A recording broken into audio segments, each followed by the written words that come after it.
is kind of a abstract one, I guess.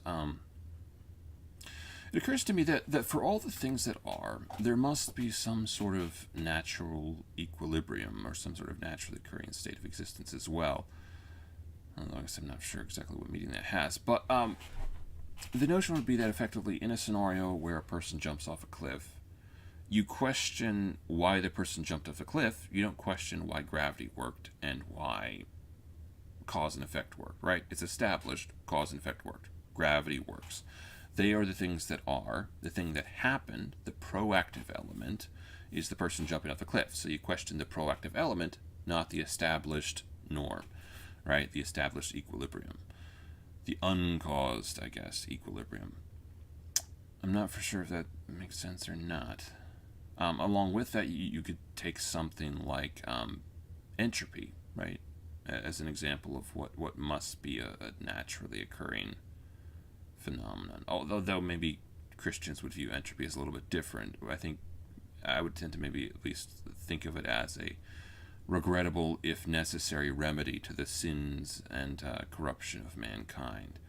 In that we create dysfunctional systems, God needs to find a way to wipe the slate clean, so He creates entropy as a force of nature that disassembles dysfunctional systems, returns them to an amorphous energy, at which point they can become the building blocks of new life. But they don't regress into nothingness, right? They regress into what would be considered a naturally occurring, an uncaused state of existence, a naturally occurring, uncaused type of energy. At which point, other forces of nature, things like life or creativity, take over to create some sort of new, uncorrupted structure. Right. That all made sense. Yeah, I did it. Anyways, moving on, we have some stuff to review. Some videos, and then we're going to look at Marie Antoinette, because women cause all the problems in the world.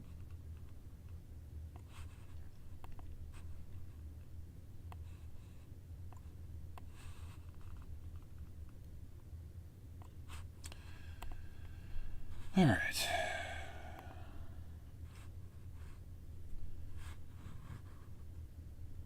For the record, this is not. It's not actually about Jeffrey Epstein. It's about Oprah, I guess. Hit piece on Oprah. For the record, I've never really watched her, but I thought it was kind of interesting. So we'll see. Maybe I'll keep this. Maybe I won't. Ends with Jeffrey Epstein. All right. There we go. Yeah, Oprah is not what you think she. It's not who you think she is by Patrick C.C. or something, I think. Oprah Winfrey was not friends with Jeffrey Epstein. She never Cap.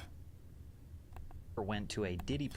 To be fair, maybe Diddy. Well, I don't want to compare Jeffrey Epstein to Diddy because there are allegations that Diddy did stuff with Justin Bieber and stuff like that, but I don't know if he is a prolific type of. He wasn't as prolific as Jeffrey Epstein, but I think there were a lot of celebrities that were involved with him as well, and the stuff he was doing. Party and somehow through. Oh yeah. I think in Jeffrey Epstein's case, he was a proven like this is actually what happened. In his case, there are allegations maybe that this is what's happened. That he did have underage parties where people were doing stuff and crap, but nothing proven in any case yet. Throughout every controversy she ever faced over her 40-year career, it was merely just a misunderstanding, and she was completely innocent of any wrongdoing. There's. I guess maybe I'm going to end up this way too. I'm not for sure how long I want to make content for, but the notion that 40 years of your life is all kind of like you have content from every iteration of who you are and who you became. That's a little bit almost scary because my perspective does tend to shift from time to time. And I'm a little bit like, well, what about this thing? I don't know. I don't know. For the record, I think people in Hollywood are maybe more duplicitous than your average thing to the point where they're very willing to shift their perspectives depending on what's advantageous to them from a career perspective. They're like the actors are the The politicians of artists. I thought, never mind. Well, that's the official. I was just thinking, I don't know if Hitler was actually the most, like, did probably the worst stuff as an artist. Not like he was doing it as an artist, but he was probably not the most morally reprobate artist. He did the worst things, but I think there are artists who were arguably far more depraved than he was. Narrative. Whether she was platforming horrific offenders, exploiting victims for content, diverting attention away from Harvey Weinstein's crimes, starting a school in South Africa for young girls who ended up being abused by the employees, or her terrible Hawaii charity. That's something too. I feel like a lot of foreign aid type things, if you don't stick with it and make sure it ends up correctly, like, this is to be a bit of a hot take, but generally speaking, whatever you want to say about a country, to some extent, the way the country is, take away the notion of imperialism. We'll take that into account. Take away the notion of, sometimes bad people get into power. In fact, I tend to think the worst sorts of people are the most attracted to power. But the way a country is to some extent a commentary on the people who live there. People make the place to some extent, right? So, like, to some extent, again, if you're going to do some sort of foreign aid, you might want to stick with it. Because, again, those people, they are, at least a little bit, to blame for the way that country is. The official narrative is always that Oprah was just trying to do the right thing, and unfortunately, it just didn't work. They always are. Out. But for some reason, if you scour across the internet, you will find that... Wasn't there another lady who had gotten exposed really late? I don't know if it's for the same thing. Again, I don't know what this is about technically, but Ellen DeGeneres, which it sounds like degenerate, so you know it's true, right? I think she was exposed for something like this. James Corden, like they were like TV hosts who effectively would have portrayed themselves as this really like nice type of good guy, and then you find out behind the scenes that they're just really kind of jackasses. For the record, I try to be a jackass all the time, just in general. Belligerent half the time and helpfully helpful the other half. That's my formula. That so many people think the billionaire is shady, hiding something, or potentially evil, which is the polar opposite of the mainstream opinion that she is a deeply empathetic woman who is extremely charitable with her money. So today we're going to deep dive into Oprah Winfrey's career and the controversies that kept getting reframed as misunderstandings, because at a certain point the pattern becomes impossible to ignore. She became both the youngest person and the first black woman to anchor the news at Nashville's WTVF TV at age 19. By 1984, she relocated to Chicago to host WLS TV's morning program, AM Chicago. And this was around the time that the industry started to realize the potential. Do they mostly just name, like, news stations just acronyms or something? So you think of most of them like ABC, MSNBC. Like, there's such a lot of letters that they just stick together. Maybe it's some sort of... I don't know, you feel like you'd want to give it something a little bit more catchy, but it's the news, so maybe it doesn't need to be catchy. Oprah had. AM Chicago became the city's #1 daytime talk show within a month, surpassing broadcasting legends like Donahue. AM Chicago makes sense, because, I'm assuming it's like... Well, maybe it was a radio thing as well. Everybody loves Oprah. You mean me? She's fun, she's hip, she's really got her style. Say that a little louder, please. Less than a year later, AM Chicago expanded to a full hour and was rebranded as The Oprah Winfrey Show, which entered national syndication in 1986 and became television's highest-rated talk show. Oprah knew how to excite a crowd or those watching at home, but she could also calm down and talk deeply and intimately about serious topics. She'd embrace the guest with her warm energy. To be fair, like, it's kind of a little bit... It's one of those things where people often say, oh, the first black lady to do whatever. Like, this was actually probably back in a time when that actually meant something more so. It wasn't just someone trying to steal brownie points for, hey, look, we let so-and-so in the most patronizing way possible. We let them do blank thing. And give them her full undivided attention, like her interview with Connie Francis where she discussed surviving sexual assault. Everybody who has ever had to face it, and that's why it's so good that you're on here, because you think, I have problems? My goodness. Because you are such a superstar and have survived such traumatic... But you're black. So she needs to check her... Never mind. things in your lives. If you could do it, then people feel like they can too. But beyond celebrities, Oprah would interview ordinary people about issues that were not widely discussed on television. One particular episode revolved around normal couples who struggled with infertility problems. Check your privilege. No. Some other similar topics were women who snoop on their husbands, the complicated dynamics between... I think there's a... Let's get astray into misogynistic territory, but I think quite often men's, this is not original with me, but I would get the idea that men's bad behavior, that's criminal, generally speaking. Women's bad behavior, not so much. It's more just of a, yeah, don't do that. It's not punished the same way. I think, like, toxic male behavior as opposed to toxic female behavior is treated very different in societies. I'm not sure if that's well, I don't know.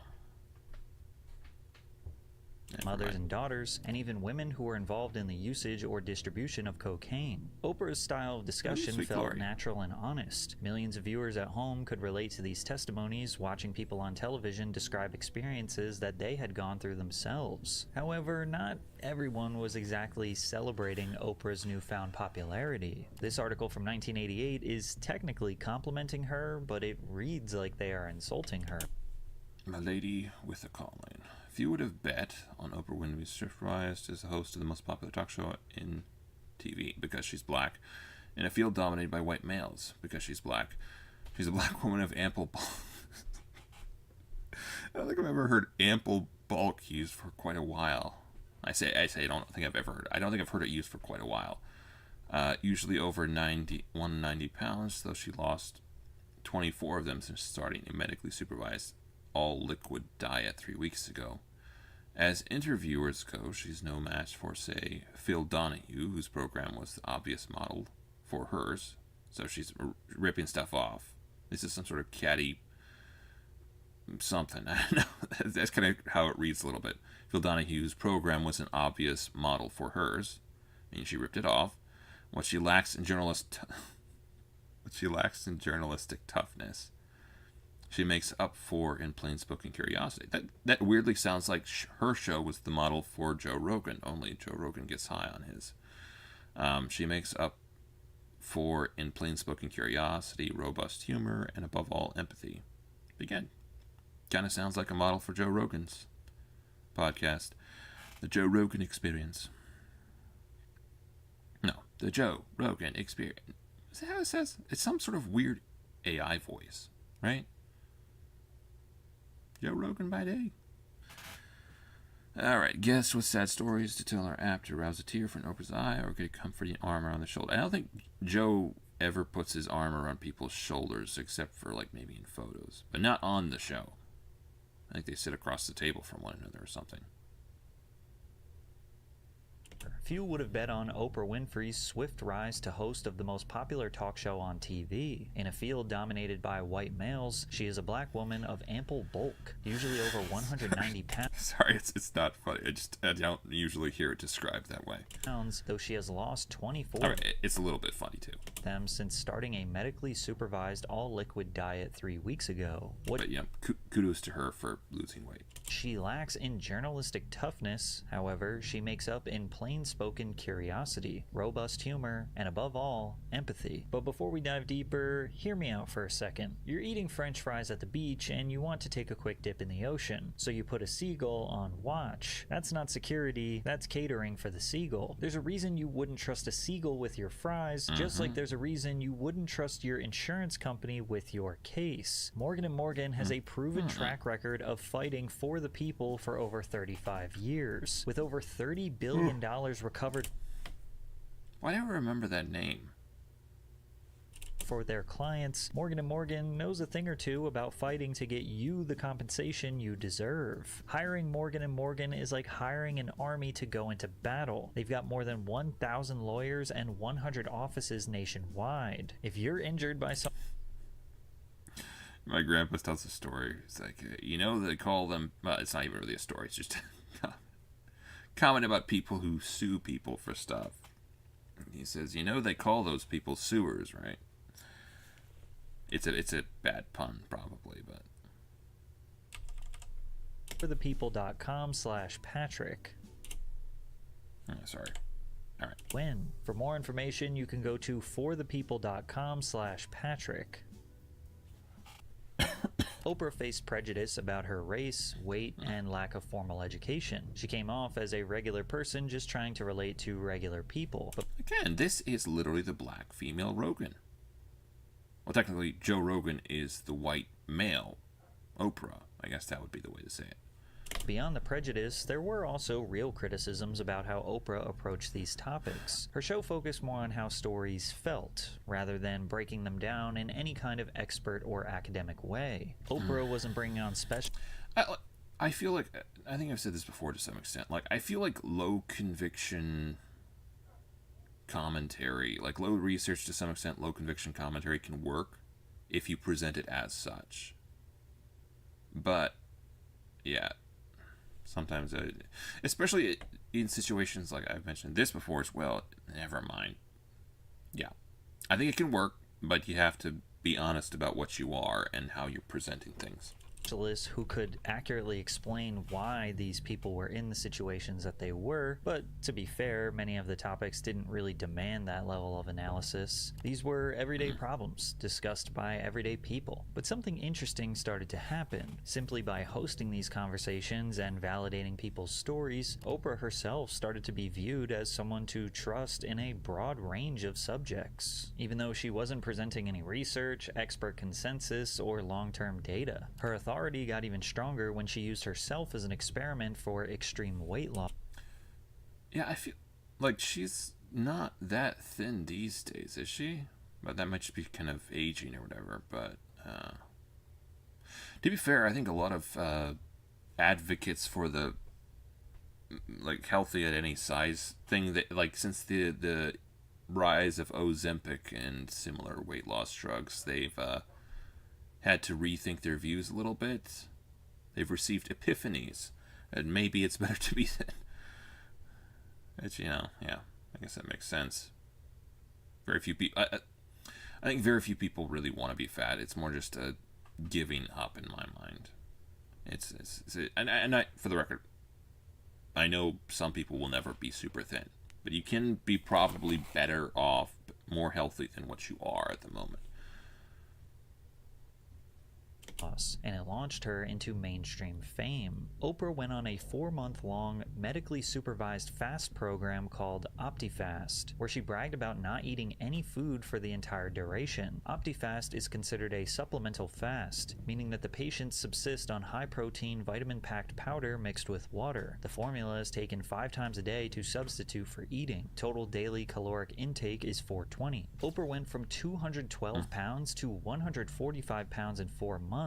And to celebrate her new body, she brought out a wagon of disgusting fat that represented the amount that she had lost. At the time, I felt it was important to show it in that way because I'd starved. I'd literally starved for 4 months or 4.5 months. The fat loss episode in particular caught the eyes of 62 million viewers. During a period when everyone watched TV exclusively, this stunt almost got as much attention as the Super Bowl that same year. This was dangerous because it made an extreme, tightly controlled medical program look like a simple starvation diet. And the 62 million viewers who watched didn't have the doctors or financial means to attempt this safely. By Oprah celebrating the results with...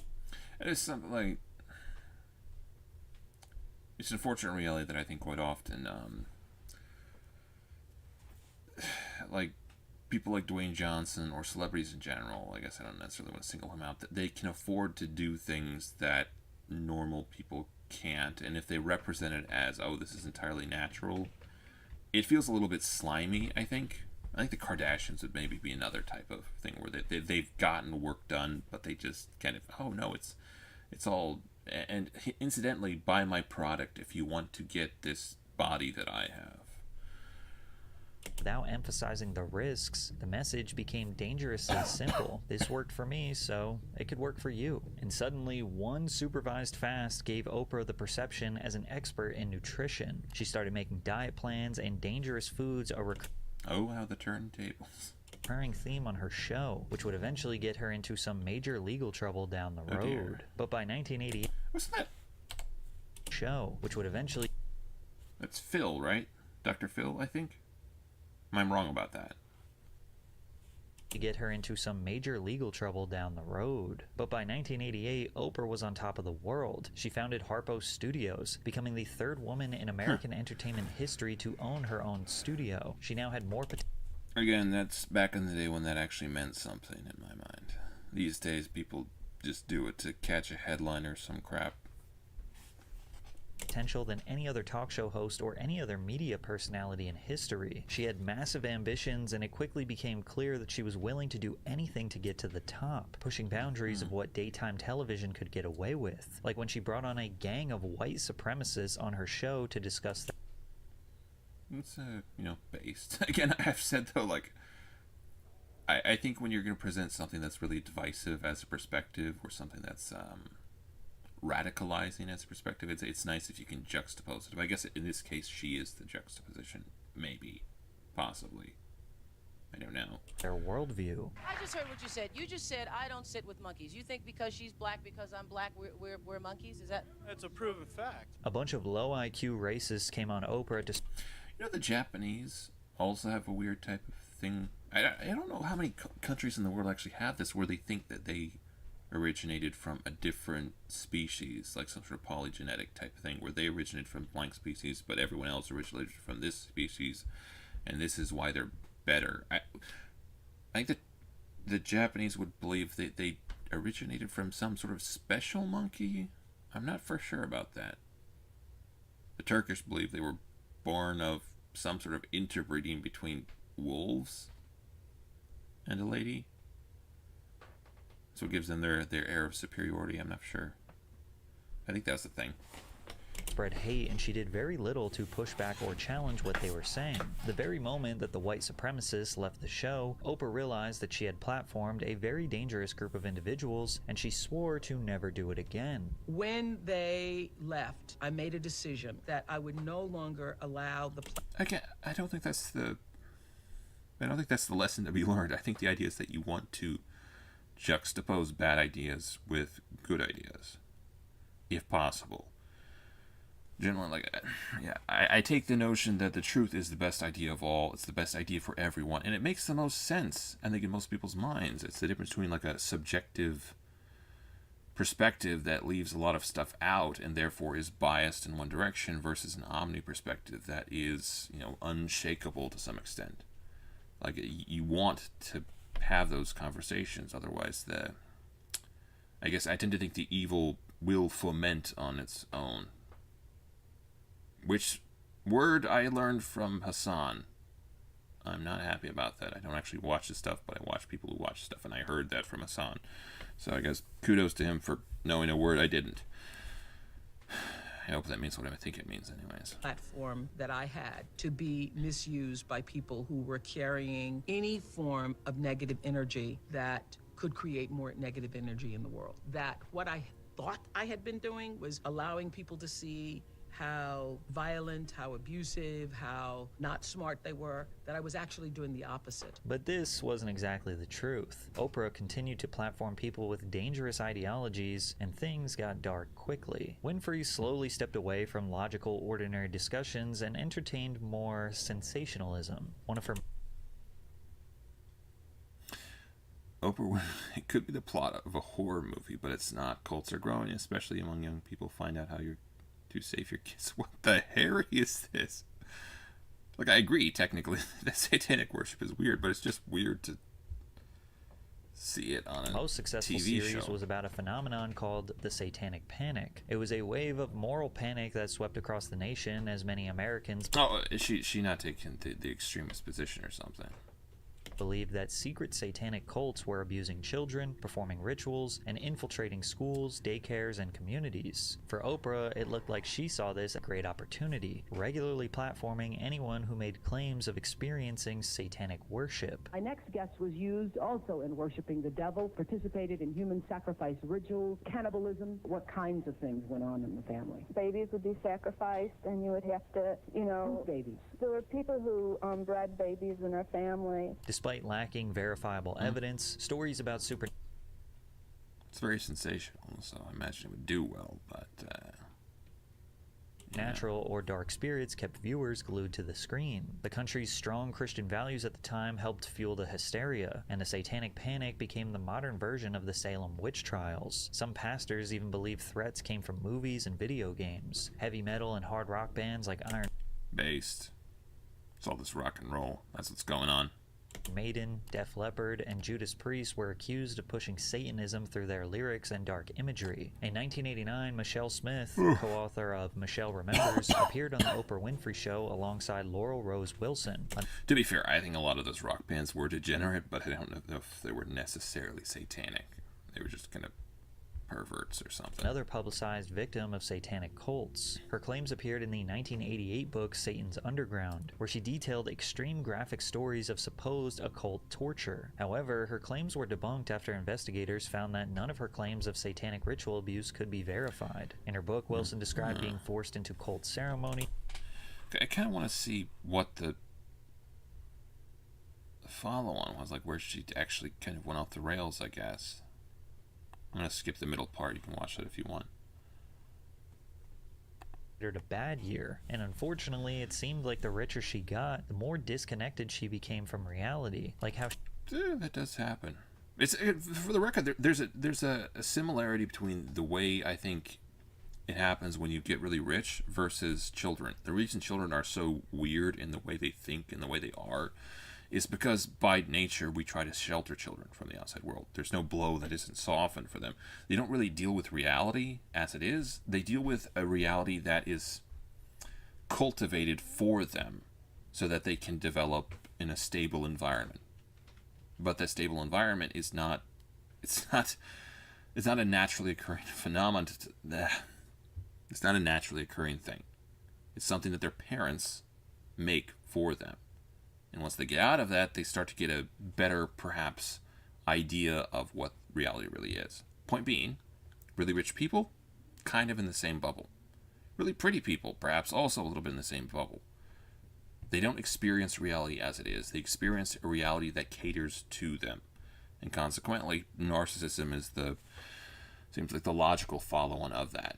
she held massive giveaways that ended up costing her own guests a small fortune, or how she decided to tackle poverty and education in Africa only for her program to allegedly traumatize innocent children. Part of what made the Oprah Winfrey Show so famous was its large-scale giveaways to members of the live audience, which only grew her persona as a kind and charitable and she was the original Mr. Beast woman. The segment was called Oprah's Favorite Things, and instead of giving away cheap electronics, I'm not really a cupcake, but I am super baked, thanks to Mood Canopy. Mood is third-party tested. Winfrey would give away home renovations, wardrobe makeovers, group therapy retreats, or scholarships that could genuinely change someone's life. And every time the crowd absolutely lost their minds, something that was often made fun of by comedians. The most expensive gift ever given away on Oprah's Favorite Things? A DVD handycam valued at over $900! Yes. Everybody here gets humpback whales! You get a humpback whale, and you get a humpback whale! But in typical Oprah fashion, to keep ratings To be fair, I don't know if you can actually make fun of Ebonics these days. It's not really it's not on, old chap. up, she kept making them bigger and bigger, eventually giving every single person in the audience a brand new car. All right, open your boxes. Holy crap.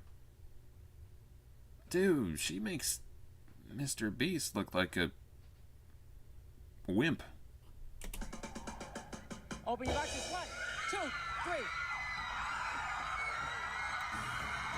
get a car! You get a car! You get a car! You get a car! You get a car!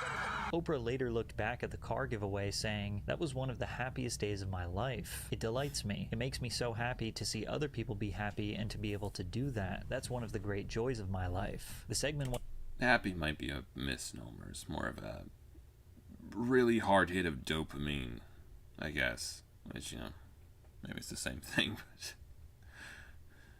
But to be fair, like I think that the type of bought goodwill that you have from something like that is not exactly the same thing as a genuine loyalty or something like that. I guess the never mind. went down as one of the greatest talk show. No, I think that the goodwill of a mob is a very fickle thing. Put it that way.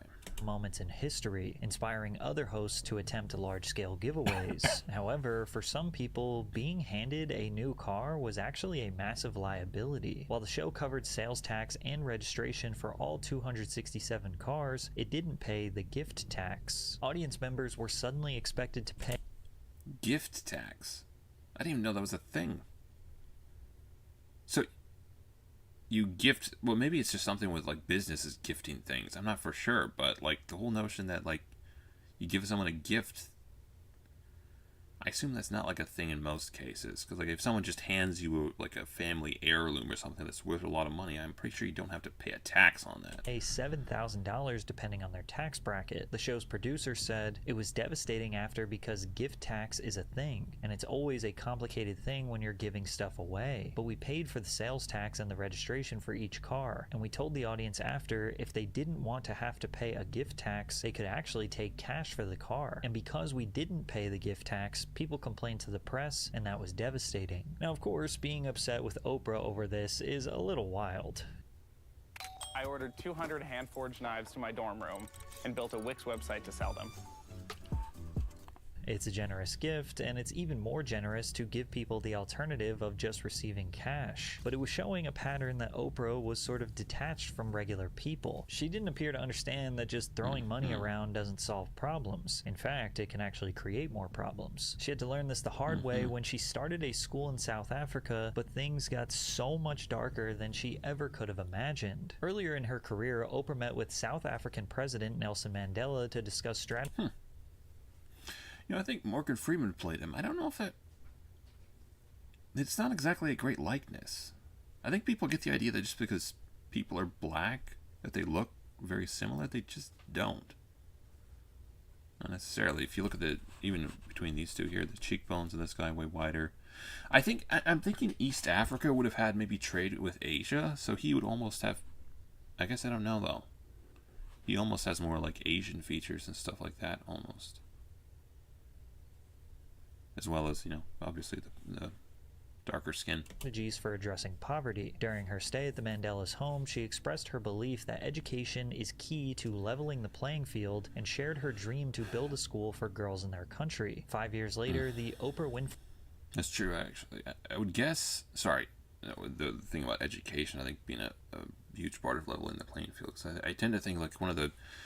If you were a really rich person, one of the things you would maybe want to give your children more than all the money you could give them is a really good education. Because that, I think, I've gotten the idea that I think by the first generation is maybe the grandchildren or something like that. I'm thinking like 70% of fortunes are squandered. By the third generation, I'm thinking it's something like 90%. Like I think it'd be like the great grandchildren. So like as far as like political or like commercial dynasties or stuff like that, doesn't really happen. But if you can gift your children a good education, probably one of the best things you can do for them. Free Leadership Academy for Girls opened its doors. She poured $40 million into the 28-building campus for poor and disadvantaged girls. It can be a place of learning as well as living for them. We have to have a theater because this is a school for leaders, and in order to be a leader, you have to I don't know about that. have a voice. You have to have a voice. You need oration. So the idea for the school came about based on what I felt would be an honor for the African girls. And all this for free. Free uniforms, free books, free meals. Everything is free. be at Oprah's school. Initially, she was criticized for being too extravagant. Critics questioned whether high thread count sheep. Yeah, I kind of agree with that. Like, it feels like if you're going into a third world country, like, you probably want to be pretty practical about what you give them. Like, this is what they actually need versus this is what looks cool on camera or something like that. I don't know. I feel like generally, like, you can even maybe see this with some of, like, Mr. Beast stuff. Like, a lot of it is perhaps done for the optical romanticism of it. Like, it has to look good on camera as well as actually be functional for the people, where I think you might just be better off just trying to get them stuff that they actually need. In the dormitories, a beauty salon, 2 theaters, and a beauty salon. Yoga's dedicated yoga studio were necessary for an institution serving girls from impoverished communities. However, horrific allegations between 2007 and 2010 made the situation far more serious. We have got to the point where literally anybody can build a fully working app without knowing how to code. This is Base 44. A dormitory employee, Virginia Macapo, was arrested on charges including assault, indecent Okay, the plot thickens. assault, and soliciting underage and escalates. Girls to perform indecent acts. At least 7 victims came forward, and Winfrey was shook to her core about these horrifying statements. She flew down to South Africa immediately. Winfrey, who called herself Mama Bear, praised the girls who reported the abuse. As often is the case, child abuse, sexual abuse happens right within the confines of the people you know. There's a point to be made that I think, generally speaking, people who are abusers, they almost want to put themselves in a position where they have authority over the individuals involved, and also in a position where they're kind of seen as a type of parasitic reputational theft, a little bit, where they are seen as good and virtuous and whatever, so that they're almost above question. Hence priests, hence teachers, hence Boy Scout leaders or some crap and stuff like that. Personally spoke to all the girls and encouraged them to come forward over the abuse claims. The girls are receiving counseling. I told the girls that we are going to clean out the school. There is still a lot of potential there, but Oprah may have overcorrected the problem and made the school even worse. After firing a ton of staff and implementing new rules, one parent described the school as now isolating its pupils from society, while others described it more like an abduction, where they sometimes couldn't even see their children. According to some of these parents, the school seemed like a detention camp. Witnesses stated, "We had only 2 hours to see my child. Surely this isn't a prison or an institution. The poor children are not even allowed to have any treats. Their diet is fruit, yogurt, and sandwiches." What do you consider yogurt? Previous week, there was a meeting for parents and guardians with the staff, and these issues were not brought up. Once again, Oprah, on her pursuit to make herself look better and extremely charitable, she completely misses the mark of what these mothers actually want. And it's ironic that she called herself Mama Bear to these girls when she really knows nothing about motherhood. She once said, "When people were pressuring me to get married and have children, I knew I was not going to be a person that ever regretted not having them, because I feel like I am a mother to the world's children." Now, being a That's nice. Alright, you can go check out the rest of it if you want. Yeah, Patrick, Cece, Oprah is not what you think she is. Take a look. Alright. What is the actual... Insider, how narcissists actually work. Authorized account insider. Okay. Insider is some sort of news thing, right? I think they maybe have like a series of these types of things. Or I think I'm not for sure, but they might have brought on a gangster or something. My name is Jacob Skidmore. I am known online as the Nameless Narcissist, and I have been professionally diagnosed with narcissistic personality disorder. This is everything I'm authorized to tell you. Yeah, sorry, I kind of want to watch this one because I've done a lot of type of almost speculation on this, but I think a lot of times narcissist is maybe used in a colloquial sense that isn't necessarily clinical. So, why not? Everybody thinks that they know a narcissist. I personally have never met somebody diagnosed in real life other than myself, and I've never met somebody that I even suspected was one. The issue with how people use the term narcissist is that it's always to pathologize somebody's behavior because their behavior has hurt me in some way. I don't like hurting people for hurting's sake.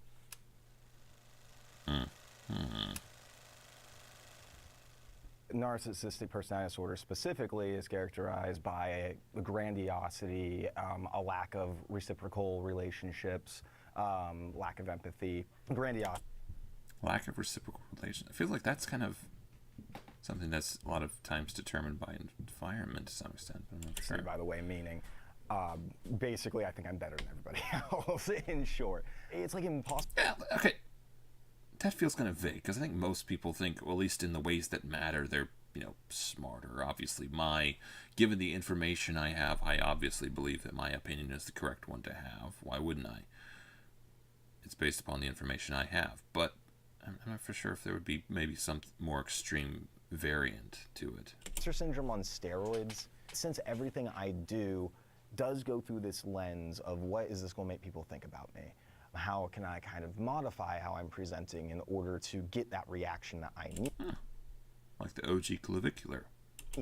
We have a flawed way of viewing and interacting with the world.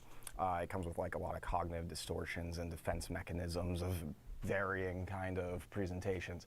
In the DSM-5, there's 9 criteria for narcissistic personality disorder, but you only need 5 to actually be diagnosed. The issue with that is kind of that you have I think it's like 200 types of narcissists, in quotes, that you can encounter due to how the diagnostic criteria kind of present. But that's mainly because the current diagnostic criteria is very focused on external behaviors that clinicians can identify in an office.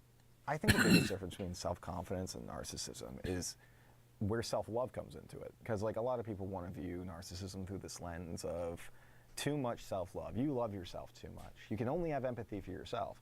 There is no self-love. There's no empathy for yourself when it comes to pathological narcissism. It's just grandiosity. I hate myself.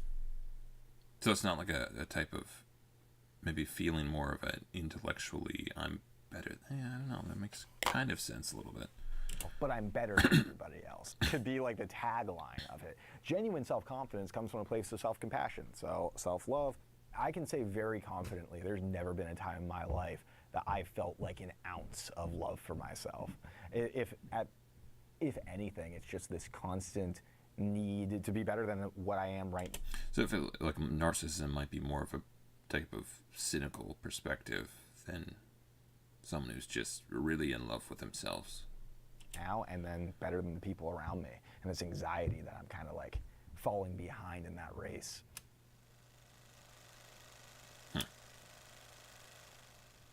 By the way, I can't speak for everybody when we talk about narcissistic personality disorder. I'm not a clinician or anything. I just live with the disorder, and this is everything I say here is just based off of the research that I've done and me living with it, basically.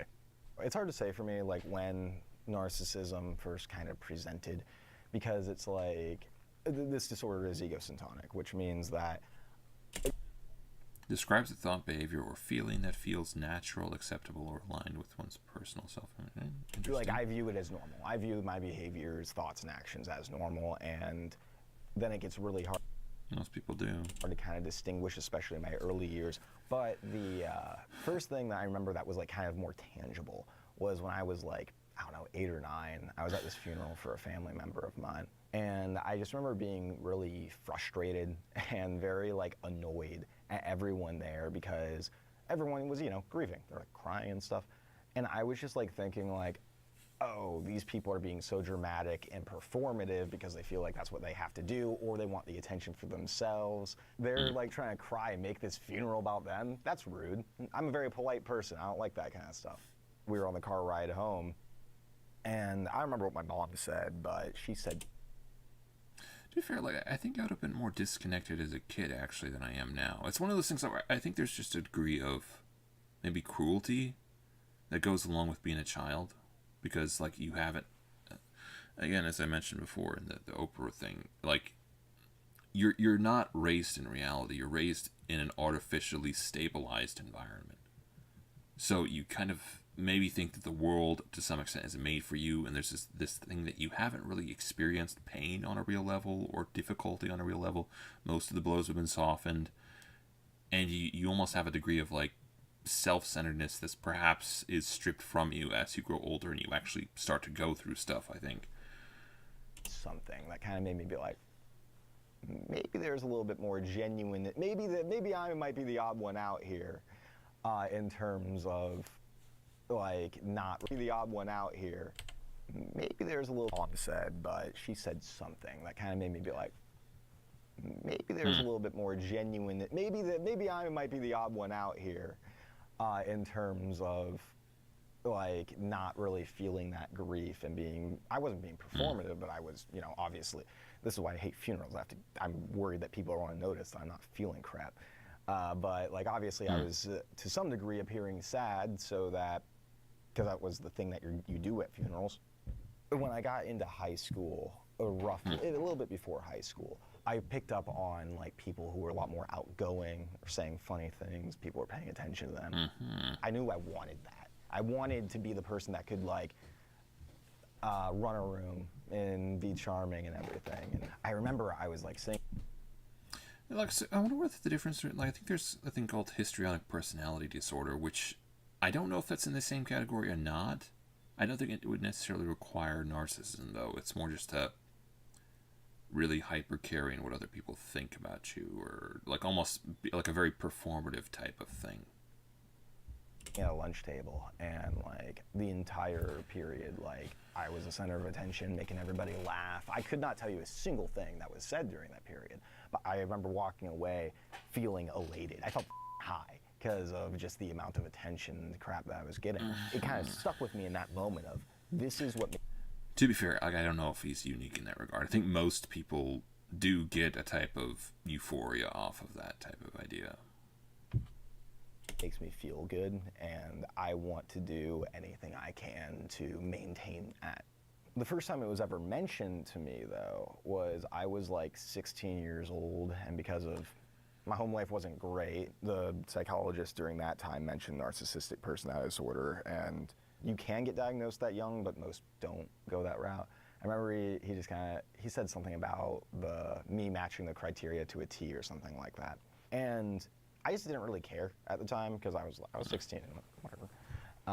But it was always kind of in the back of my head after that, where I was just kind of like, maybe that's something I have, but even if I do, who cares? And if I do have it, that just makes me better than people. Yeah, I'm good at manipulating people. Yeah, I don't have emotions like the rest of you idiots. Yeah.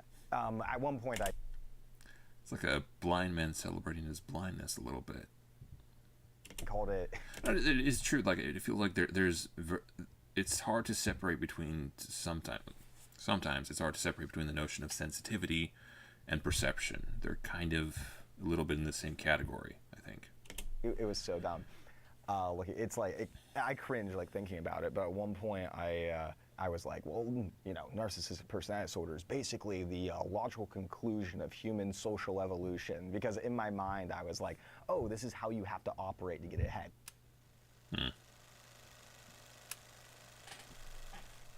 All of my life feels like an act. Everything feels like performative to some degree. Even when I'm alone, I'm just very acutely aware of how I would be perceived in any given moment. Whether it be what I say or how I'm moving, how my head's positioned sometimes. Whenever I'm thinking about something, it's like I'm imagining me describing it to somebody else and what their reactions would be to me describing it to them. How I would say it in a way that would elicit admiration.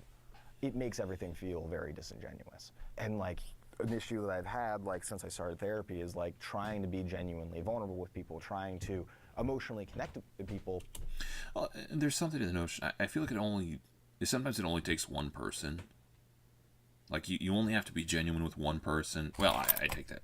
You should probably try to be genuine with people, but if you're vulnerable with one person, it makes everything else a lot easier. Because you go through life, I think, especially as a kid, you go through life thinking, no one else in the universe has ever gone through what I'm going through. I am alone as all get out. And as a Christian, I have my own perspective on this, like having to do with sin and shame and all of that as well. But you start to talk to people and you realize, no, you're not the only person who struggles with this. No, you're not the only person who goes through things like this. And that is an incredibly valuable realization to come to, I think. I'm sober now, but I used to, like, get really wasted just so I could try to broach that vulnerability. And even when I would do that, it didn't feel real. Like, there was always parts of it that I was modifying in order to get those self-esteem needs met, because at the end of the day, those self-esteem needs trump everything else. I literally can't be genuine because being admired is too important. The only thing that feels real beyond a benefit. Well, there's a point to be like that. Okay, so if you're not genuine, are you really admired? Like, is it you that people are admiring? Like, you're obviously presenting a facade that the people admire, which is not the real you, which is the thing you want them to actually admire, right? Of a doubt is when I like completely lose control in like anger or something, when I'm just like screaming my head off at somebody because I'm so just pissed off. It's like I view the world through second person. I view the world only through how I might be being perceived at any given time, and how to kind of maximize admiration through that. For example, if somebody's envious of me, I often view that as admiration in a way. And I become a little bit insulted if somebody's not. That's a little bit, yeah.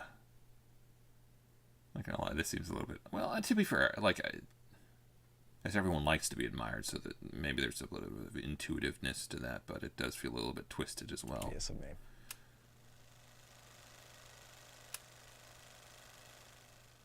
The biggest myth that I kind of get frustrated by is that there's this attribution of malice to a lot of my behaviors. I'm not saying I haven't hurt people. I've hurt a lot of people in my life, and I try to own those things the best. Well, the idea was that a motivation of I want to be admired is seen as an ignoble one, I think, and I think it's also perhaps rightly so.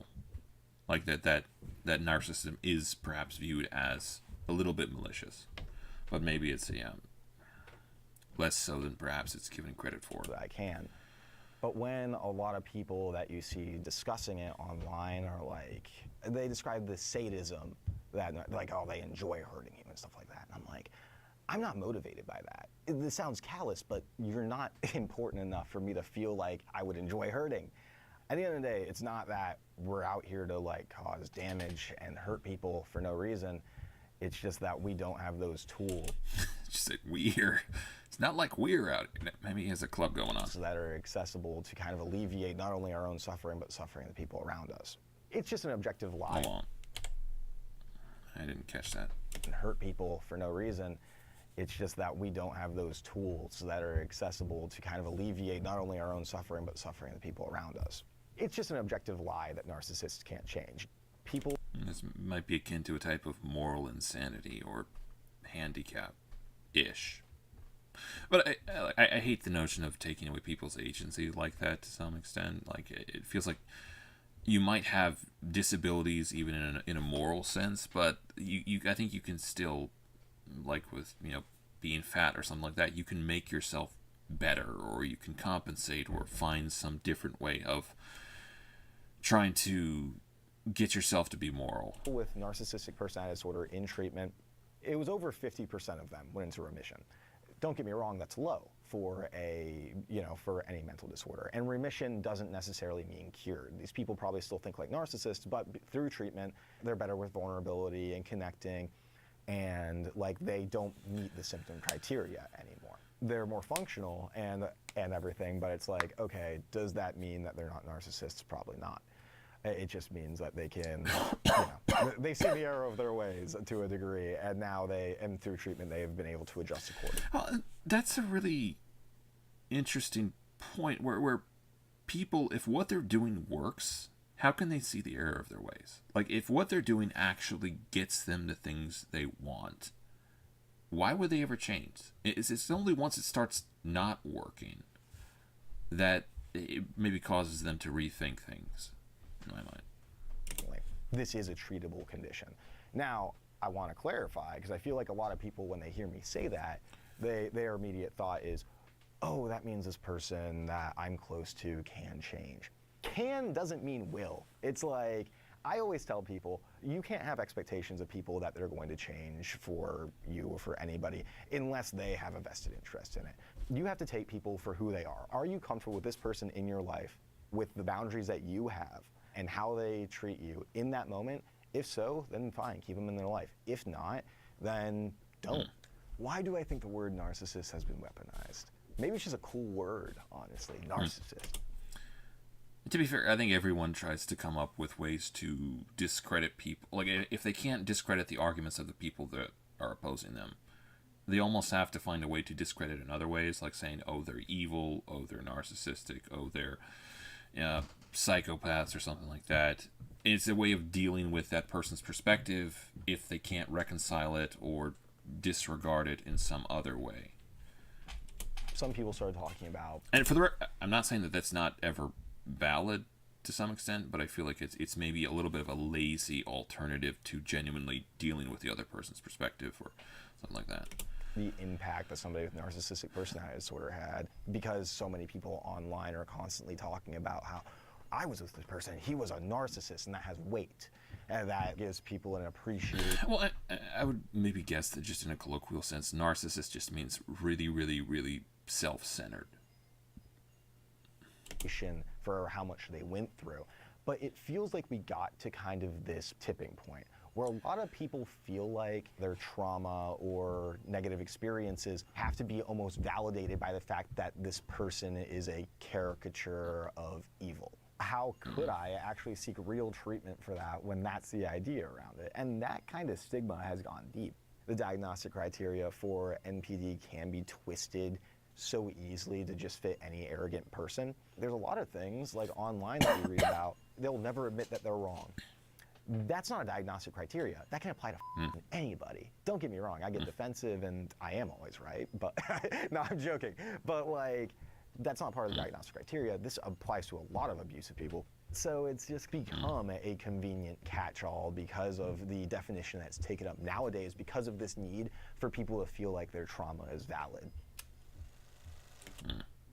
All right, interesting video. I'll let him have the last word on that. You guys can check it out if you like. It is, How Narcissists Actually Worked, Authorized Account Insider by the Nameless Narcissist, I guess. I might see if he has an account and tag him or something like that. All right, moving on. Marie Antoinette. Let them eat cake, I suppose. All right. French. Marie Antoinette Josepha Johanna. November to October 1793. Was Queen of France from 1774 until the fall of the monarchy in 1792, and her subsequent execution during the French Revolution.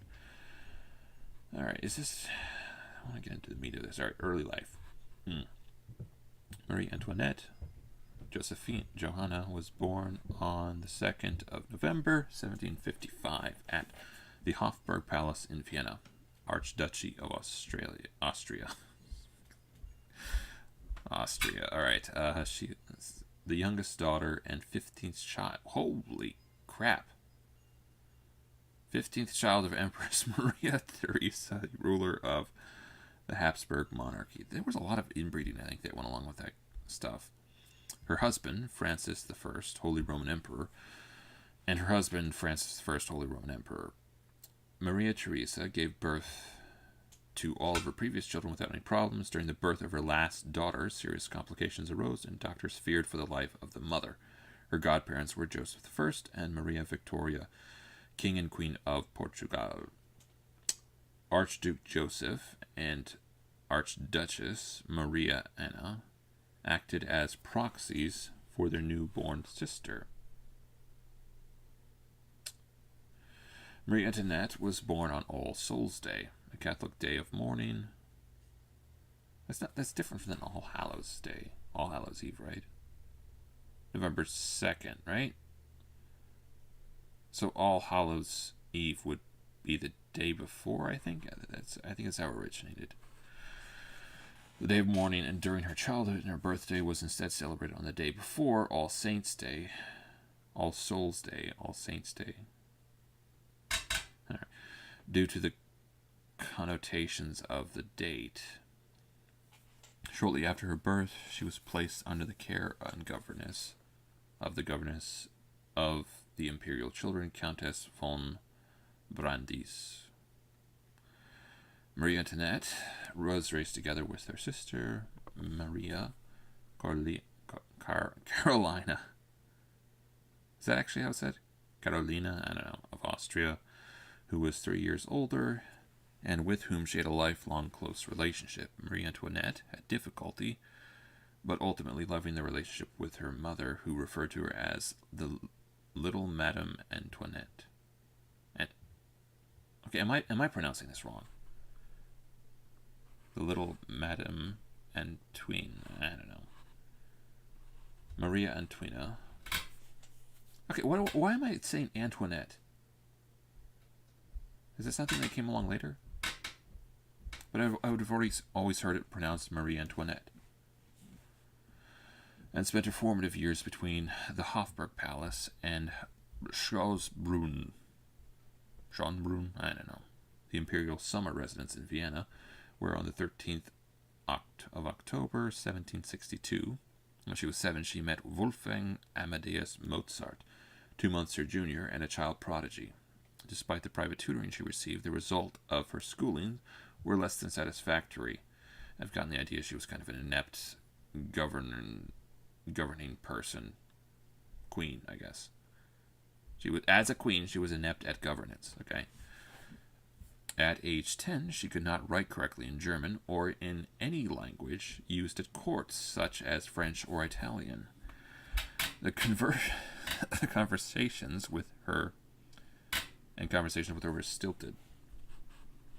Under teaching of Christoph Willibald Gluck, Marie Antoinette developed into a good musician. She learned to play the harp and the harpsichord and the flute. She sang during the family's evening gatherings, and she was known to have a beautiful voice. She also excelled at dancing, has exquisite poise, and loved dolls. It's weird how people's intellect can work sometimes, because I think a lot of times, maybe specifically with regards to mechanics, you can have people who will come off otherwise as a very, as they say, stilted, maybe a little bit. Like you wouldn't be able to have a really good conversation with them necessarily, but you put them next to something that's mechanical or engineering or something like that, and they are fly as they'll get out. The death of her older sister, Maria Josepha, from smallpox during the epidemic in Vienna in October 1767, made an everlasting impression on the young Marie Antoinette. And I'm just going to keep calling her Antoinette. Young Marie Antoinette. Antonia. Strange. Marie Antoinette. In her later life, she recalled the ailing Maria Josepha, taking her in her arms. She told her that she would not be traveling to Naples to marry King Ferdinand IV of Naples, to whom she was betrothed before the family. She told her she would not be traveling to Naples, to whom she was betrothed, to marry King Ferdinand, blah, blah, blah, to whom she was betrothed, but for the family vault. Okay. Okay. So it's a graveyard thing. Okay. In 1768, Matthew Jacques de Vermont was dispatched by Louis the... Oh, goodness. Brain work, please. 15th? By Louis XV to tutor Marie Antoinette. De Vermont found her to be an unsatisfactorily educated and lacking in important writing skills. Nonetheless, he complimented her, stating her character, her heart, are excellent. He found her more intelligent than has been generally supposed, but since she is rather lazy and extremely frivolous, she is hard to teach. Under the recommendation of Etienne Francois, I think that's how that would be pronounced, Francois de Choiseul, sounds vaguely vulgar, the Duke of, I don't know, something, a strong supporter of her prospective marriage, she received a makeover, bring her more in line with the fashion of French royalty. This included straightening of her teeth by a French dentist, the diversification of her wardrobe, and hairstyle reminiscent of Madame de Pompadour. She was also instructed by Jean-Georges Noverre who taught her to walk in a gliding fashion characteristic of the court of Versailles. Dauphine de France, Dauphine of France, 1770 to 1774. In the following 7 years, following the 7 Years' War, the diplomatic revolution of 1756, Maria Theresa decided to end hostilities with her longtime enemy, King Louis XV of France. Their common desire to destroy the ambitions of Prussia and Great Britain, to secure a definitive peace between their secure a definitive peace between their respective countries, led them to seal their alliance with a marriage on the 7th of February, 1770. Louis XV formally requested the hand of Maria Antoinette for his eldest surviving grandson and their heir, Louis Auguste, Duke of Berry and Dauphin of France. All right. The Dauphin? I think it's Dauphin, maybe. All right. What else? Marie Antoinette formally renounced her rights to the Habsburg domains, and on the 19th of April, 1770, she was married by proxy. Sweet glory. I'd never thought of that as being a thing. Married by proxy. All right, a proxy wedding or a proxy marriage is a wedding in which one or both of the individuals being united are not physically present. Okay, usually being represented instead by other person's proxies. If both partners are absent, this is known as a double proxy wedding. It's pretty interesting. With Louis Auguste at the Augustine Church, Vienna, with her brother Archduke Ferdinand standing in for the Dauphin. She met her husband at the edge of the forest of Compiègne? I don't know. Looks nice. There's a large forest in the regions of Picardy, France, near the city of Compiègne, and approximately 80 kilometers north of Paris. Alright, where was I? Upon her arrival in France, she adopted the French version of her name, Marie Antoinette. Okay, that's where it comes from. Marie Antoinette, a ceremonial wedding took place on the 16th of May, 1770, in the Palace of Versailles. Well, that's nice. They actually did have an actual wedding. After the festivities, the day ended with the ritual. Okay, sure. That works, I guess. The initial reaction to the marriage was mixed. On the one hand, the Dauphin was beautiful and personable and well liked by the common people. Her first appearance in Paris on the 8th of June, 1773, was a resounding success. On the other hand, those who opposed the alliance with Austria had a difficult relationship with Marie Antoinette, as did others who disliked her for more personal or petty reasons. Not gonna lie, that's kind of attractive, weirdly, even with a hat. I think it's more a male type of get-up, almost, but it's kind of stylish. Alright, Madame du Barry proved troublesome foe to the new Dauphin.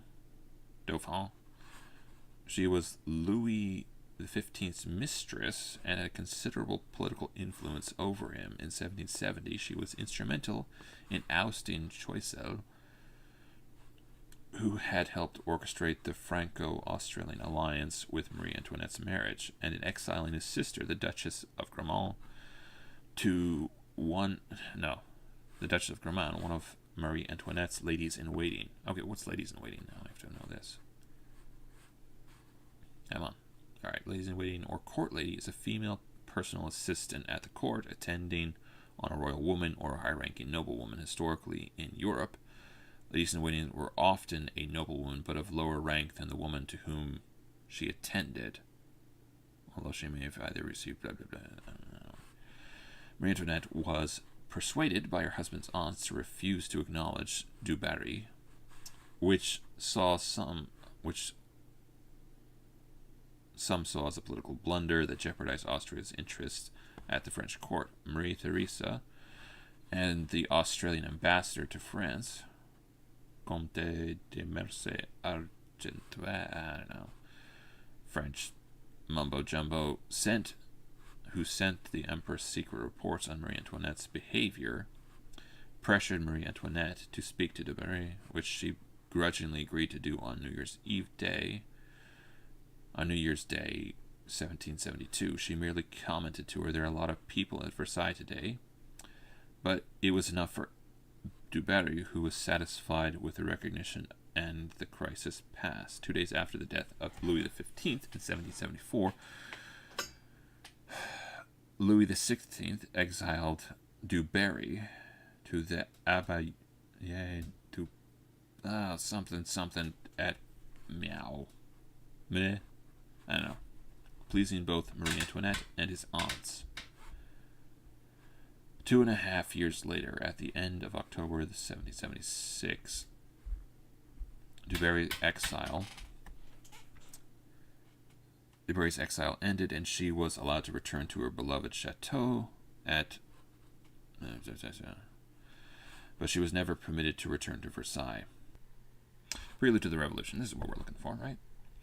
Marie Antoinette began to abandon her more carefree activities to become increasingly involved in politics in her role as Queen of France. By publicly showing her attention to the education and care of her children, the Queen sought to improve the dissolute image that had begun to shadow her reputation in 1885 from the affair of the diamond necklace, which was it's an incident from 1784 to 1785 at the court of King Louis that involved his wife. All right, where were we? Affair of the diamond necklace, which involved a member of her court defrauding jewelers of the price of an expensive diamond necklace that they had originally created for Madame du Barry. The main actors in the scandal were Cardinal de Rohan, Prince de Rohan, and Jean de Marie Antoinette had profoundly disliked Rohan since the time he had been the French ambassador to Vienna when she was a child. Despite his high clerical position at the court, she had never addressed a word to him. Others involved were Nicole Lequet, alias Baron de Oliva,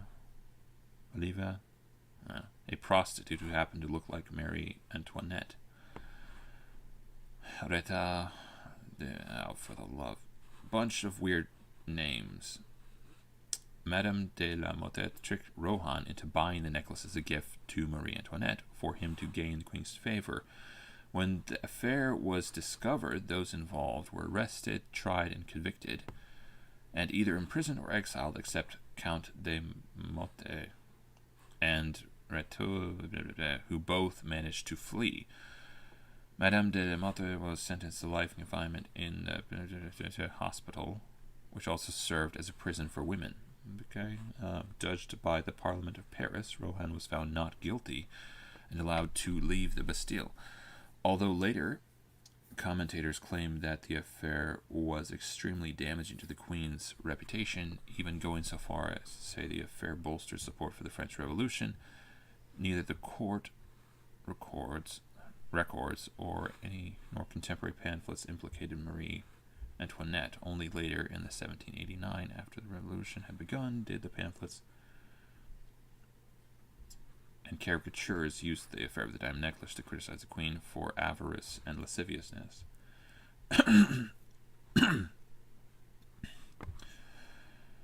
Failure of political and financial reform.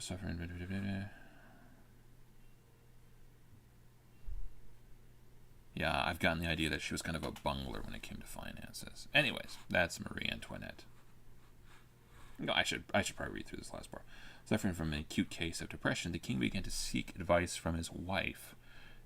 In her new role, and with increasing political power, the Queen tried to improve the awkward situation brewing between the Parliament and the king. This change of the Queen's position signaled the end of Polignac's influence and their impact on the finance of the crown. Continuing deterioration of the financial situation, despite cutbacks to the royal retinue and the court expenses, ultimately forced the king and the Queen and the Controller General of Finance, Charles at the encouragement of Vergennes, to call a session of the Assembly of Notables after a hiatus of 160 years. The assembly was held for the purpose of initiating necessary financial reforms, but the assembly refused to cooperate. The first meeting took place on the 22nd of February, 1789. 9 days after the death of Vergennes, Marie Antoinette did not attend the meeting, and her absence resulted in accusations that the Queen was trying to undermine the purpose. The assembly was a failure. It did not pass any reforms and instead fell into a pattern of defying the king. At the urging of the Queen, Louis dismissed Calonne on the 8th of April. On the 1st of May, Etienne Charles, Archbishop of Toulouse, I don't know, and one of the Queen's political allies, was appointed by the king at her urging to replace Calonne. After the first Controller General of Finance and then as Chief Minister, first as Controller General of Finance and then as Chief Minister, he began to institute more cutbacks at court while trying to restore the royal absolute power weakened by the Parliament. Brienne was unable to improve the financial situation, and since he was the Queen's ally, this failure adversely affected her political position. The continued poor financial climate of the country resulted in the 25th of May dissolution of the Assembly of Notables because of its liability to function and lack of solutions was blamed on the Queen.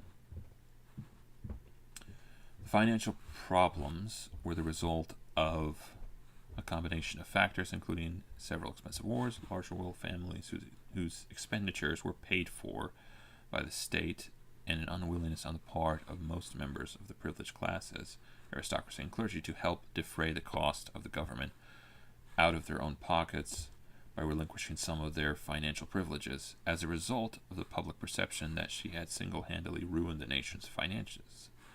Marie Antoinette was given the nickname Mary Deficit. In the summer of 1787, while the sole fault for the financial crisis did not lie with her, Marie Antoinette was the biggest obstacle to any major reform effort. She played a decisive role in the disgrace of a reformer minister of finance, and if the secret expenses of the Queen were taken into account, the court expenditures were much higher than the official estimate of 7% of the state budget. Okay, the Queen attempted to fight back at propaganda by portraying herself as a caring mother, most notably in the painting by Elizabeth Vigée de Brun, showing her with her children. Around the same time, Jeunesse escaped from prison and fled to London, where she published damaging slander concerning her supposed amorous affair with the Queen.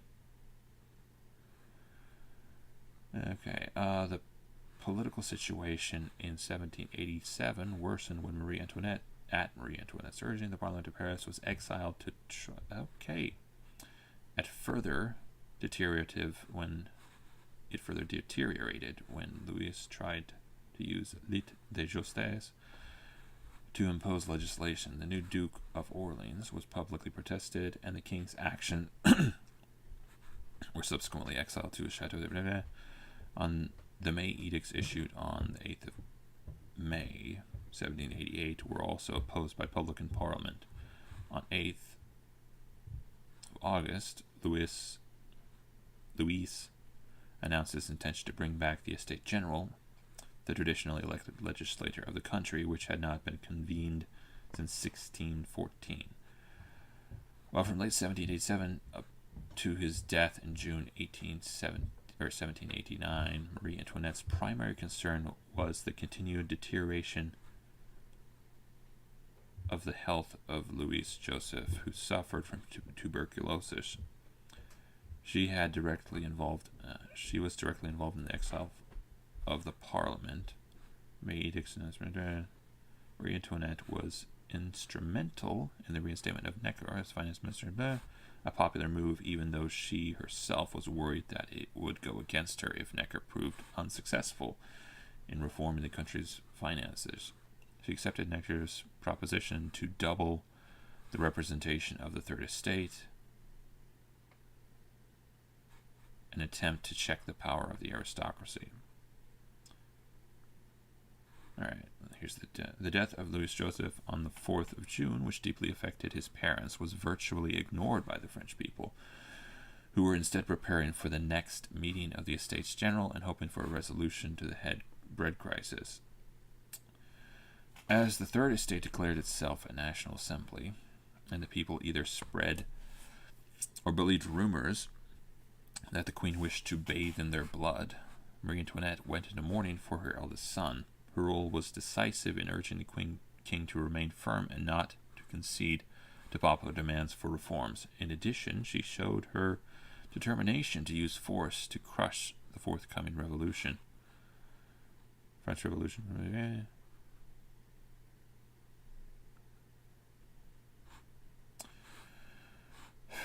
Alright, situation escalated on the 20th of June as the Third Estate, which had been joined by several members of the clergy and radical nobility, found the door to its appointment meeting place closed by order of the king.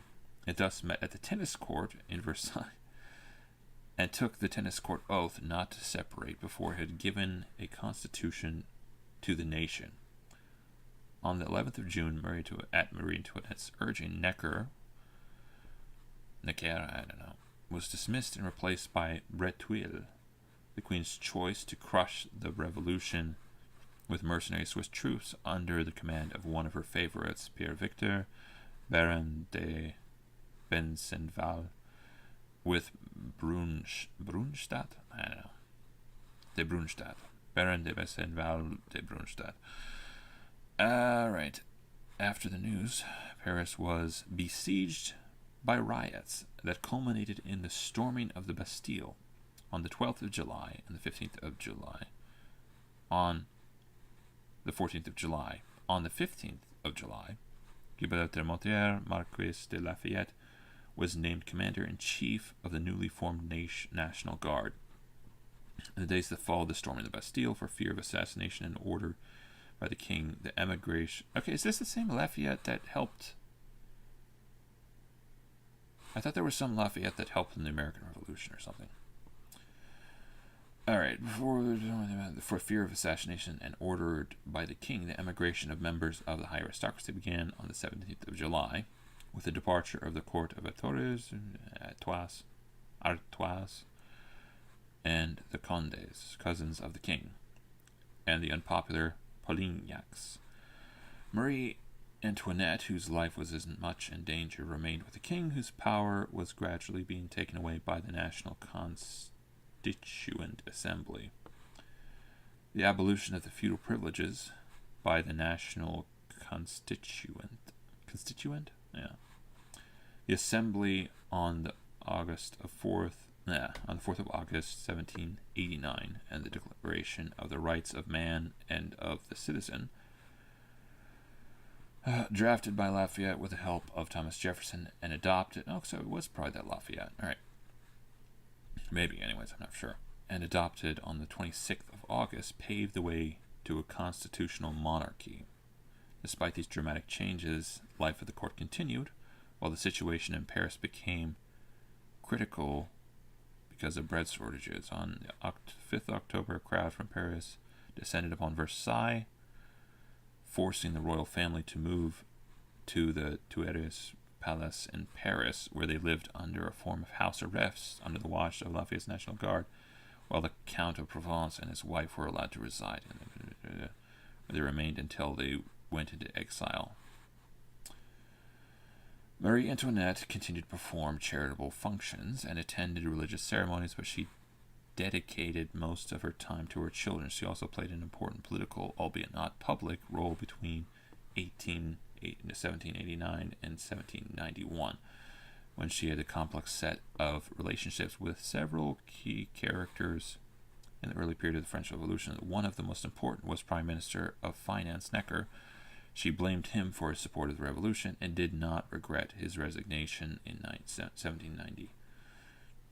Lafayette served as warden of the royal family. Despite his dislike of the queen, he detested her as much as she detested him, and at one time even threatened to send her to a convent. This is like a nunnery, right? He was persuaded by the mayor of Paris, Jean Sylvain Bailly, to work and collaborate with her and to allow her to see Fersen a number of times. He even went so far as exiling the Duke of Orleans, who was accused by the Queen of fomenting troubles. Oh, there it shows up again. His relationship with the king was much more cordial. As a liberal aristocrat, he did not want the fall of the monarchy, but rather the establishment of a liberal one similar to that of Great Britain, based upon cooperation between the king and the people, as was to be defined in the Constitution of 1791. Despite her attempt to remain out of the public eye, Marie Antoinette was falsely accused in the Libelles of having an affair with Lafayette. Okay. Publications of such calumnies. Oh. Okay, that's a weird one.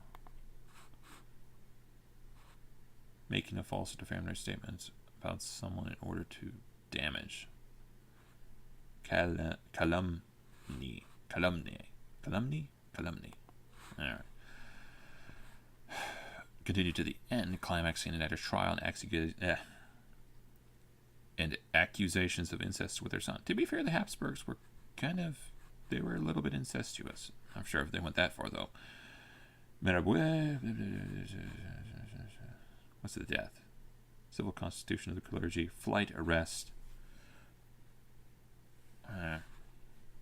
There had been several plots designed to help the royal family escape, which the queen had rejected, each because they would not leave without the king, or which had ceased. Okay, that's kind of, cool that she was loyal that way. Which the queen had rejected because she would not leave without the king, or which had ceased to be viable because of the king's indecision. Once Louise finally did commit to a plan, its poor execution was the cause of its failure. In an elaborate attempt known as the Flight to Varennes to reach the royalist stronghold of Montmédy, some members of the royal family were to pose as servants of an imaginary Madame de Korff, a wealthy Russian baroness, a role played by Louise, the governess of the royal children. After many delays, the escape was ultimately attempted on the 21st of June, 1791, but the entire family was arrested in less than 24 hours. Wow, didn't get very far, did they? At Varennes and taken back to Paris within a week. The escape attempt destroyed much of the remaining support of the population for the king. Upon learning of the capture of the royal family, the National Constitutional Assembly sent 3 representatives to Varennes to escort Marie Antoinette and her family back to Paris. On the way to the capital, they were jeered and insulted by the people. During the trip, Barnave, the representative of one of the moderate parties of the assembly, protected Marie Antoinette from the crowds, and even Petition took pity on the royal family, brought safely back. They were met with silence by the crowd. Thanks to Barnave, the royal couple was not brought to trial. Barnave, radicalization, revolution. Okay, where's the death part?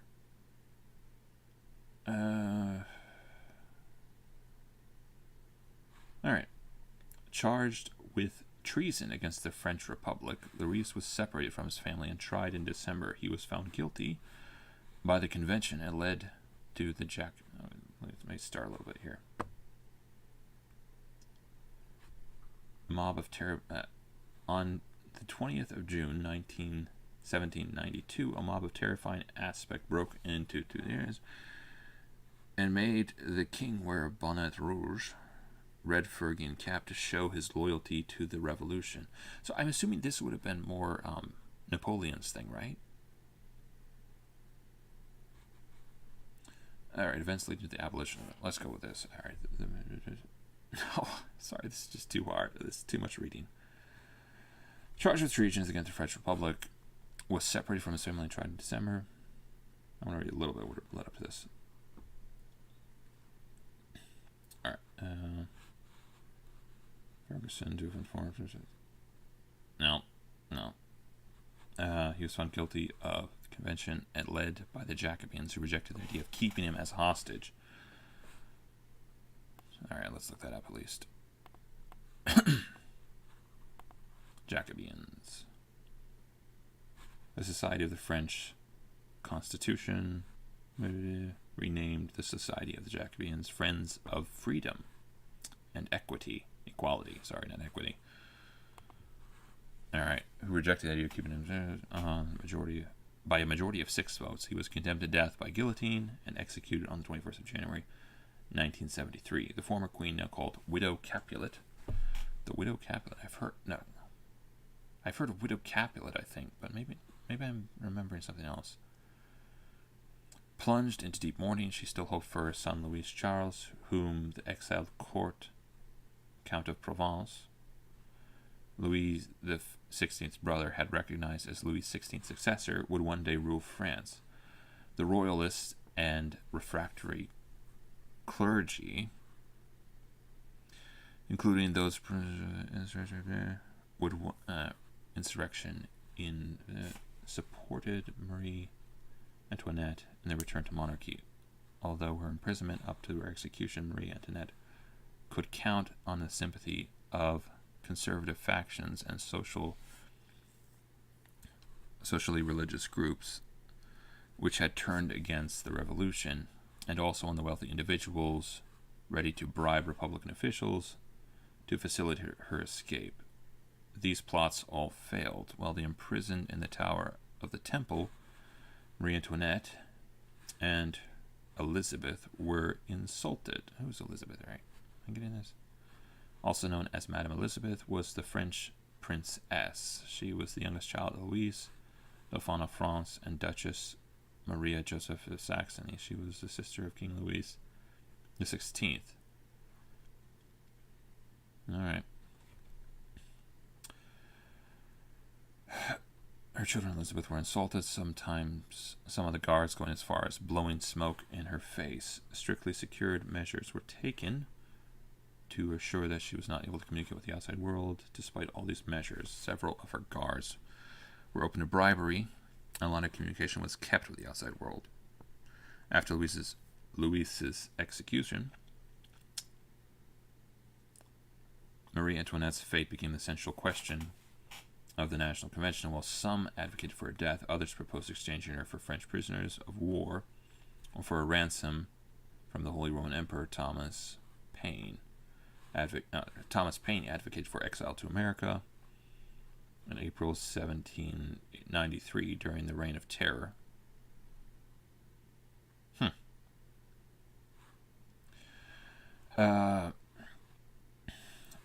Dominated by was formed, and men such as Jacques Herbert began to call for Marie Antoinette's trial. By the end of May, the Girondins had been chased from power. Calls were also made to retrain the 8-year-old Louis and make him pliant to revolutionary ideas. To carry this out, Louis Charles was separated from his mother on the 3rd of July after a struggle during which his mother fought in vain to retain her son, who was handed over to Antoine Simon, a cobbler and representative of the Paris Commune. Upon her removal from the temple, she spent hours trying to catch a glimpse of her son, who within weeks had been made to turn against her, accusing his mother of wrongdoing. Trial and execution, here we go. Marie Antoinette was tried by the Revolutionary Tribunal on the 14th of October, 1793. Some historians believe the outcome of the trial had been decided in advance by the Committee of Public Safety. Sounds very up and up. It's just the type of kind of patently non-offensive name that it would belong to an offensive or a very nefarious type of group, maybe. Anyways, around the time the Carnation plot was uncovered. Hold on, what was it? One of many plans that failed to free the royal family of France from the revolution, also known as Le Complot it was a plan to free who was loyal. All right. Uncovered, she and her lawyers were given less than 1 day to prepare a defense. Amongst the accusations, many previously published the Libellus were orchestrating orgies. Many previously published in the Libellus were orchestrating orgies in Versailles, sending millions of livres of treasury money to Austria, planning the massacre of the National Guards in 1792, declaring her son to be the new king of France, and incest, a charge made by her son Louis Charles, pressured into doing so by the radical Joquet, who controlled him. The last accusation drew an emotional response from Marie Antoinette, who refused to respond to this charge, instead appealing to all mothers present in the room. Their reaction comforted her, since these women were not otherwise sympathetic to her. Their reaction comforted her. Upon being pressed further by a juror to address the accusation of incest, the Queen replied, "I did not respond because it would be against the nature for a mother to reply to such an accusation.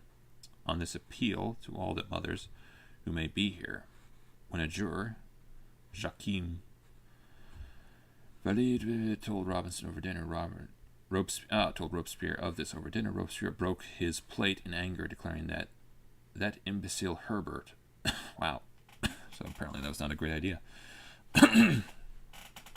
Early on 16th of October, Marie Antoinette was declared guilty of the three main charges against her: depletion of the national treasury, conspiracy against international and external security of the state, and high treason because of her intelligence activities in the interest of the enemy. The latter charge alone was enough to condemn her to death. At worst, she and her lawyers expected life imprisonment.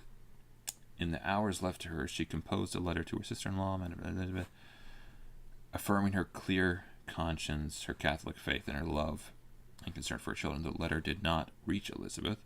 Her will was part of a collection of the papers of Robespierre found under the bed, and it was published by blah, blah, blah. Preparing for the execution, she had to change clothes in front of her guards. She wanted to wear black dress, but was forced to wear a plain white dress, white being the color worn by widowed queens of France. Oh, okay. Her hair was shorn, and her hands bound painfully behind her back. She was put on a rope leash, unlike her husband, who had been taken to his execution in a carriage. She had to sit in an open cart for the hour it took to convey her to via the Rue to reach the guillotine erected in the Place de Révolution, the place of de la Révolution, the present day Place de la... Wow. Okay, so it's just literally the largest square. Later is the public square in Paris, measuring an area. It is the largest square in the city. It is located in the 8th... Alright, where was it?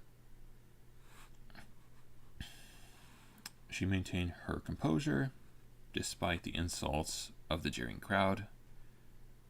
A constitutional priest was assigned to hear her final confession. He sat by her in the cart, but she ignored him all the way to the scaffold, as he had pledged his allegiance to the Republic.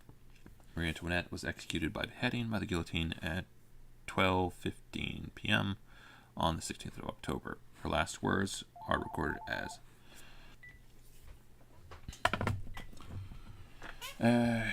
Alright, pardon-moi, monsieur, je n'ai pas... Pardon me, sir, I did not do it on purpose. After accidentally stepping on our executioner's foot. Well, that's kind of degree of poise there, perhaps. Marie Tussaud was employed to make the death mask of her head. Her body was thrown into an unmarked grave in the Madeleine Cemetery, located close by the... Because of its capacity to exhaust, the cemetery was closed the following year. Because its capacity was exhausted, the cemetery was closed the following year on... Foreign response. After her execution, Marie Antoinette became known as symbol abroad, controversial figures, blah, blah, blah. Interesting. And that's her. Alright, moving on. Let's do some time for some gaming here. Actually, give me a second. I'll be back.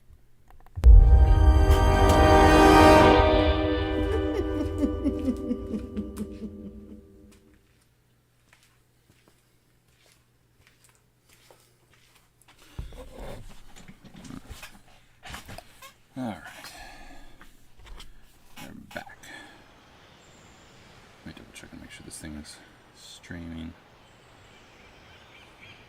quickly. Yeah, we're good. Very good.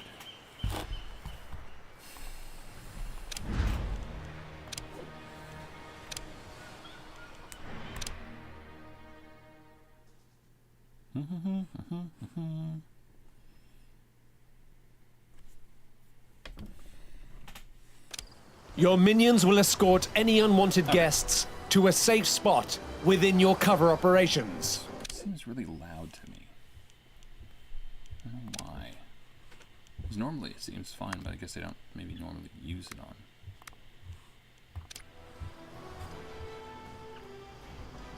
Alright, where was I? New main objective available. Once a minion's morale has fallen to critical levels, they'll need to relax in the staff room. Let's see if there's room for this on the main floor. Wait, oh, we started on the 3rd floor. 4th floor? Yeah. A small fire has started in your lair. Shush. An EGTV will fill their day with shows where the villains always win. Ideal for that quick pick-me-up. A minion will always attempt to rest before their morale becomes critical.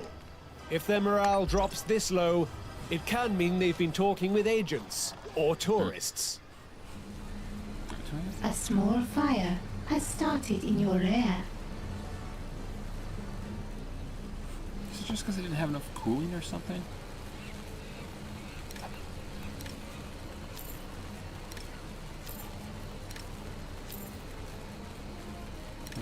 Good on power for right now. An item has been destroyed.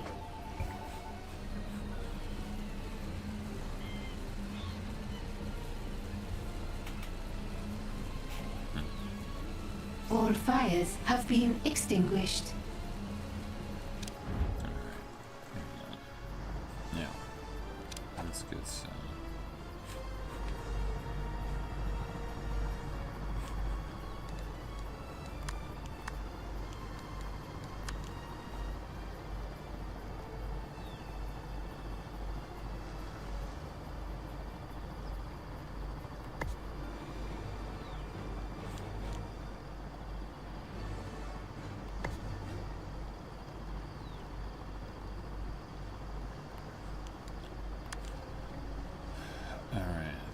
Not enough gold to complete this construction. I know my business.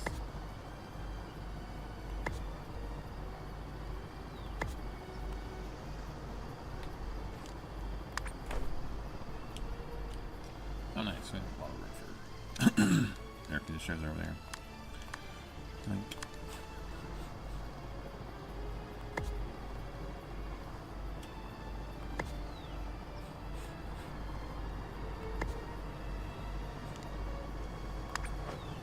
A small fire has started in your lair.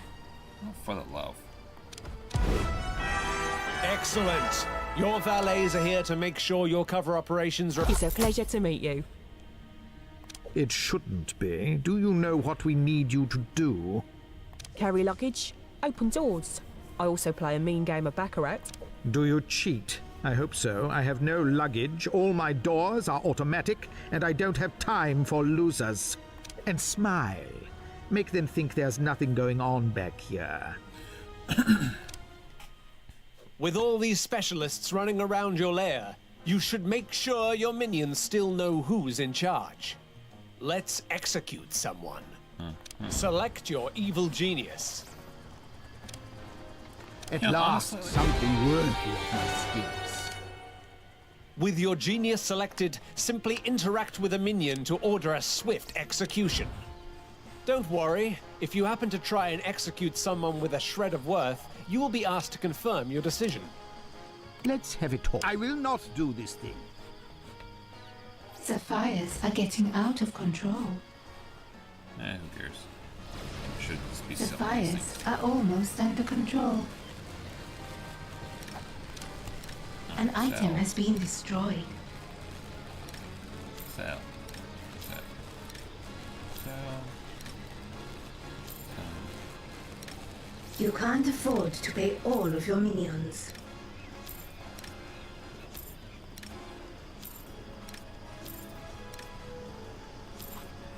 All fires have been extinguished.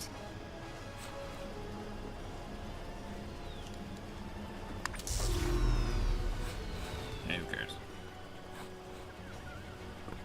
Now, where's my... What is it now? You have failed me for the last time. That was good fun. If you perform an execution with lots of witnesses, it's guaranteed to inspire your minions to work their hardest. Give it a go.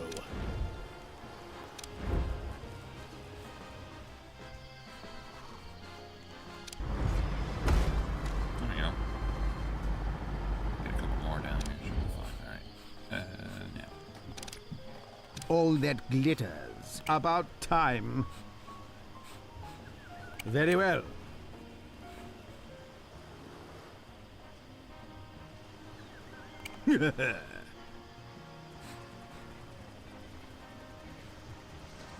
Wunderbar. Do I have to go somewhere where they all are?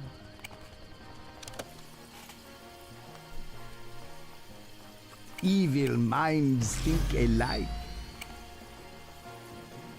You have failed me for the last time. Fine, right. Alright. Time is money. Well done, your meaniness. You have successfully managed to inspire your minions with your show of power. Now congratulate yourself as they dispose of their co-workers' cold, lifeless bodies.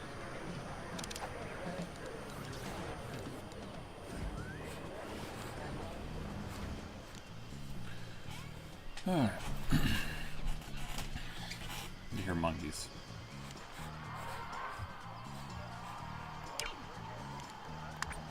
Is there anything else I need? New main objective available. Armory. Now we'll need to build an armory, where minions can monitor your security cameras and your muscle minions can share their war stories. Down to this level. What is this? This is control room, right? So, try to put...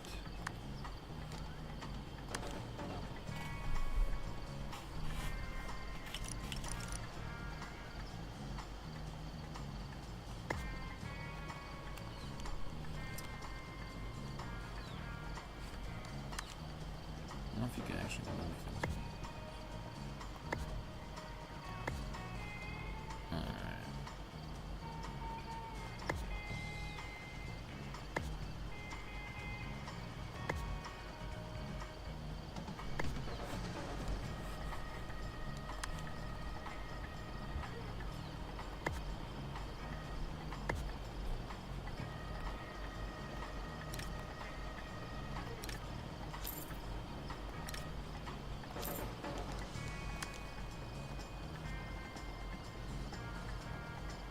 Optional objective complete.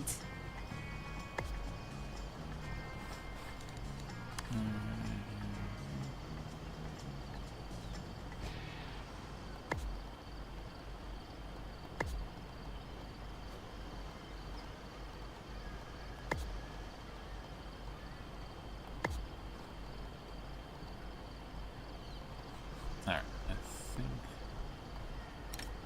shuffle would be good. I don't know how many operations I need to support.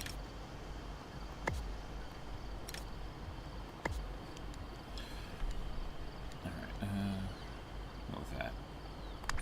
And I need more.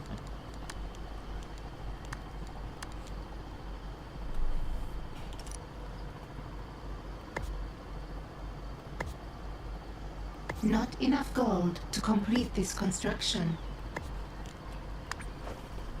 What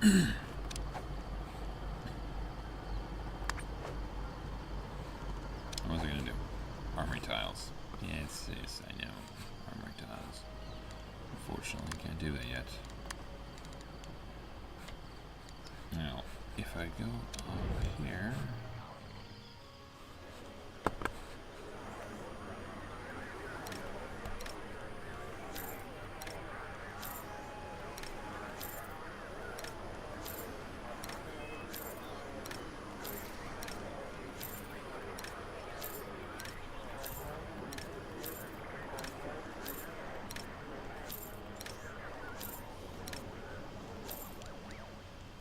Your criminal networks need more broadcast strength to maintain. Yes, I am aware. Oh, stupid. I don't know if I would have had to done that. If I had done that, I could put the armory somewhere in here.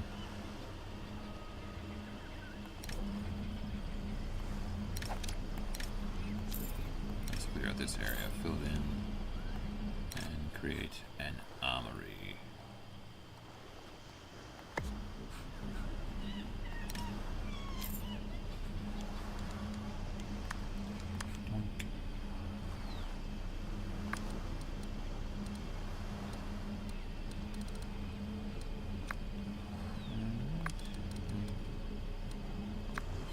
Now, armor tiles.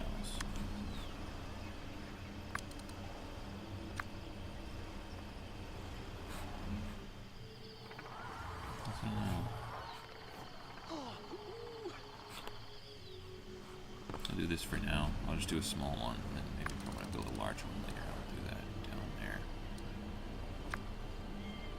A security desk will allow minions to remotely survey parts of your lair through your security cameras. Each security desk can only support a limited quantity of security cameras. The current state is shown by the camera spotting power displayed on your HUD.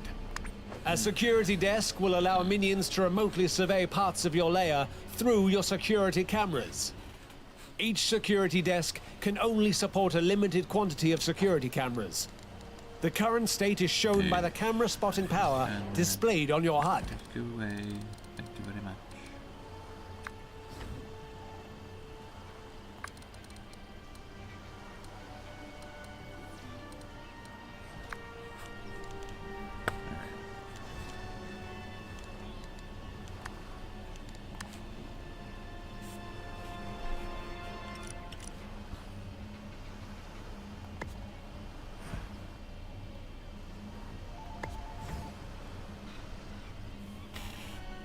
Unfortunately, it's not really cool if it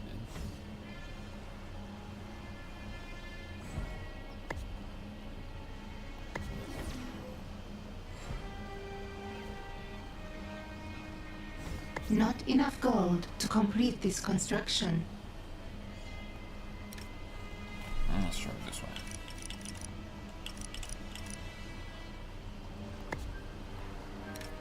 So.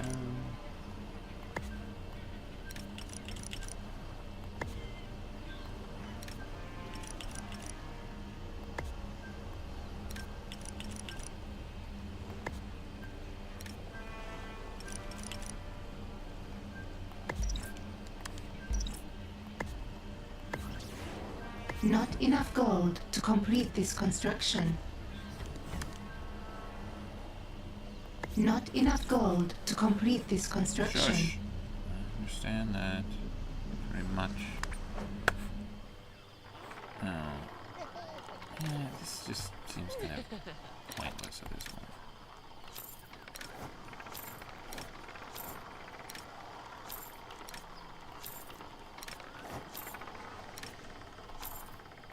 Not enough gold to complete this construction.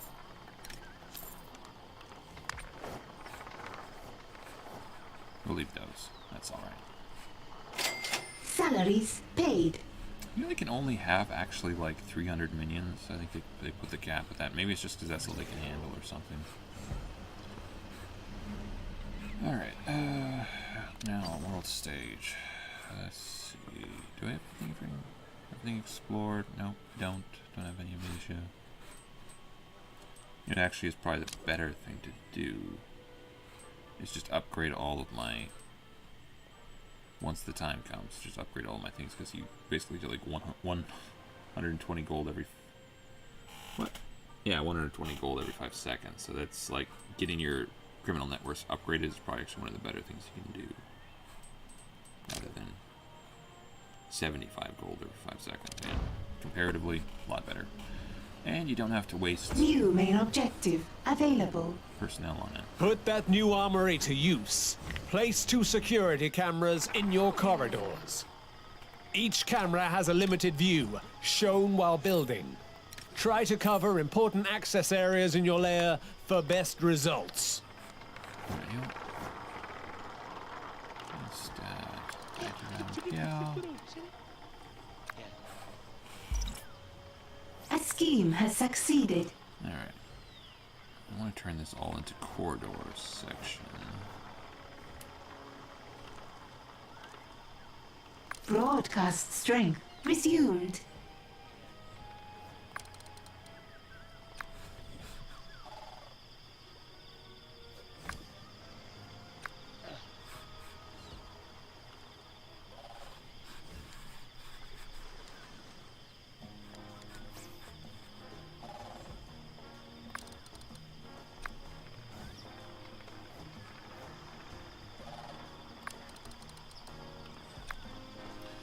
Alright, there we go.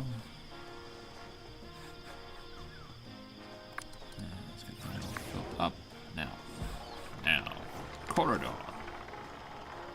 Start here. 4.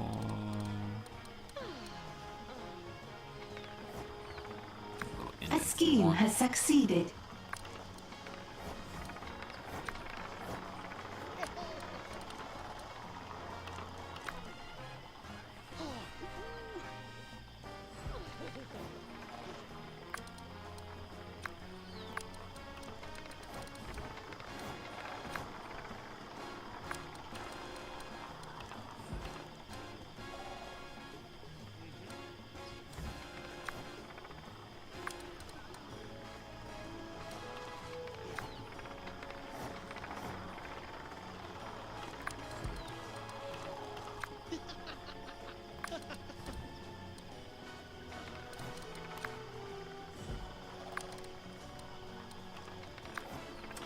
Alright, now.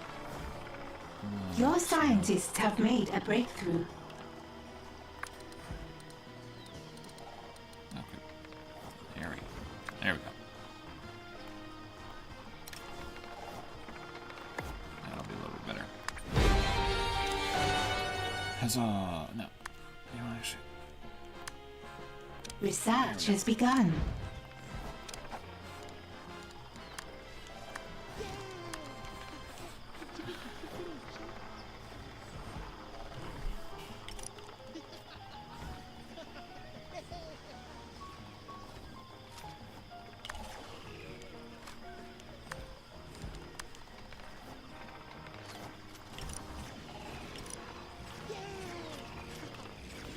Wait, what the Harry? That is not corridor.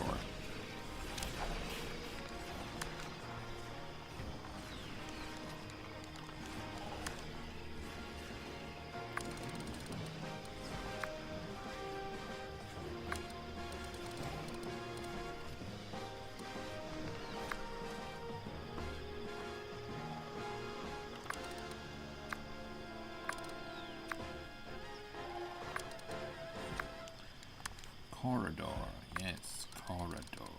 Okay. Alright. Something like I did it into electricity or something.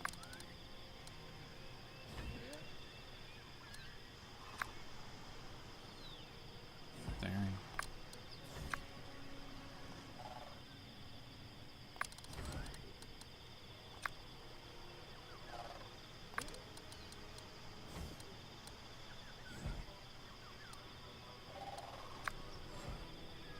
Alright, now, like so.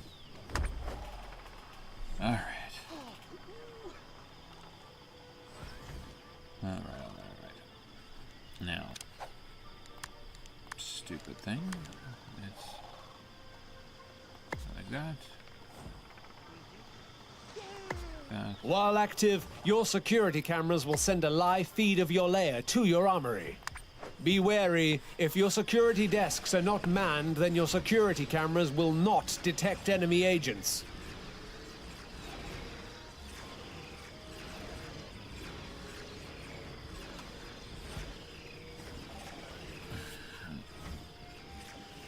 Alright. Better. Set up camera network. Do I have? I assume I have valets, right? Valets.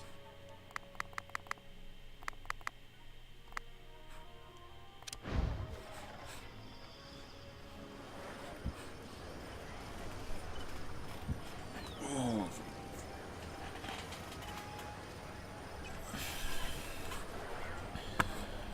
Now,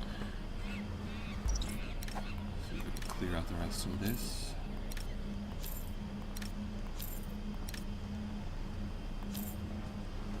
Just 50, 60, all right. There we go. Now.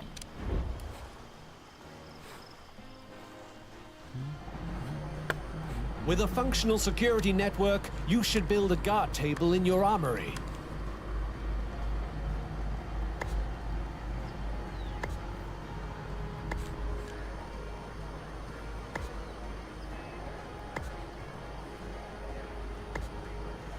Not enough gold to complete this construction.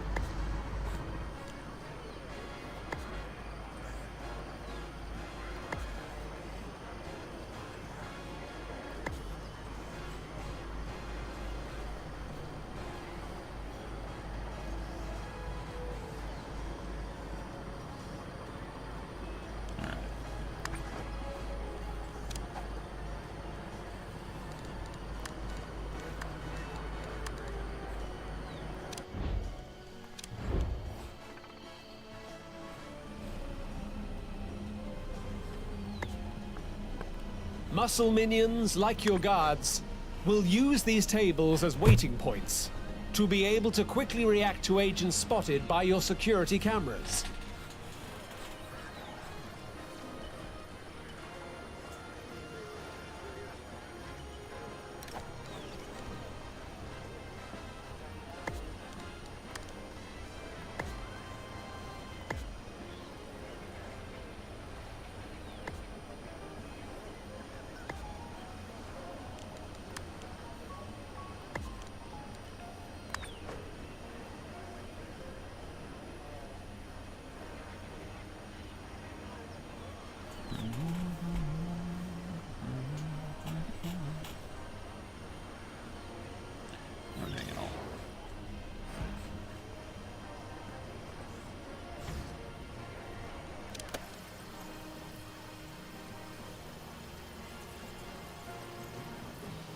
New research has been completed.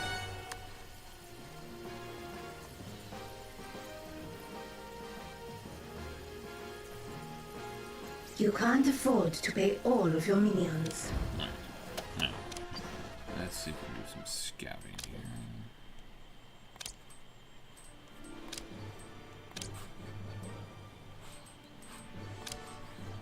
Australia, the land of criminals.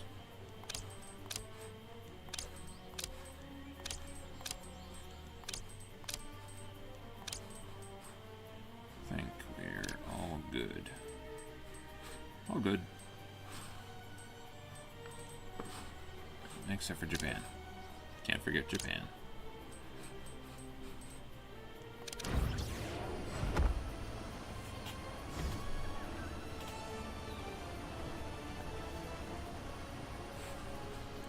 Alright.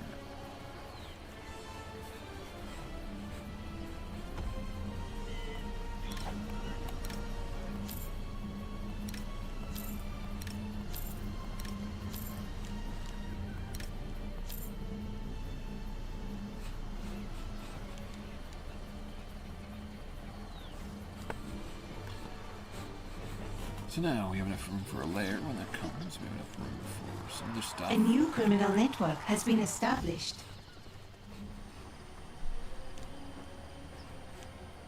We have enough room for a stairway somewhere. Fly me to let me play amongst the stars. Let me see what spring is like on Jupiter. A new criminal network has been established.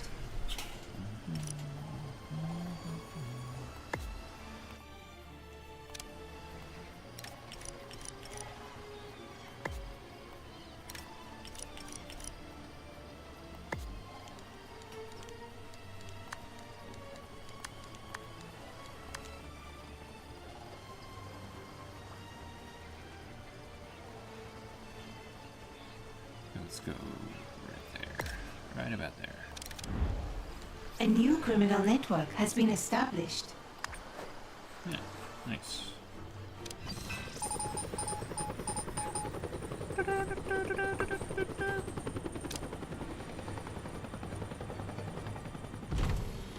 So right now it only gets to 45 per second, but I think it still does help just to basically open them up.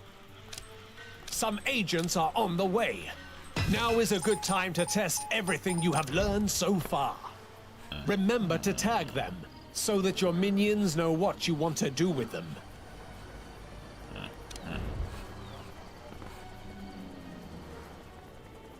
You twisted witch. Where'd they go? A new criminal network has been established.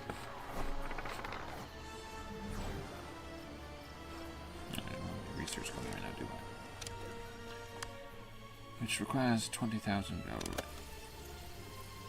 Come on. There we go. Not enough gold to complete this construction. No. Research has begun.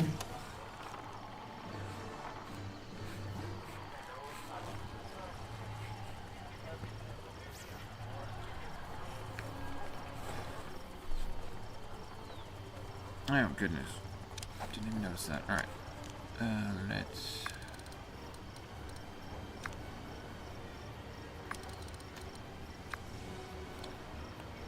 This grab. Why did no one tell me? A new criminal network has been established.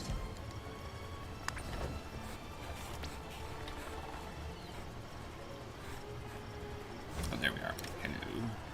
Find and capture that intruder quickly.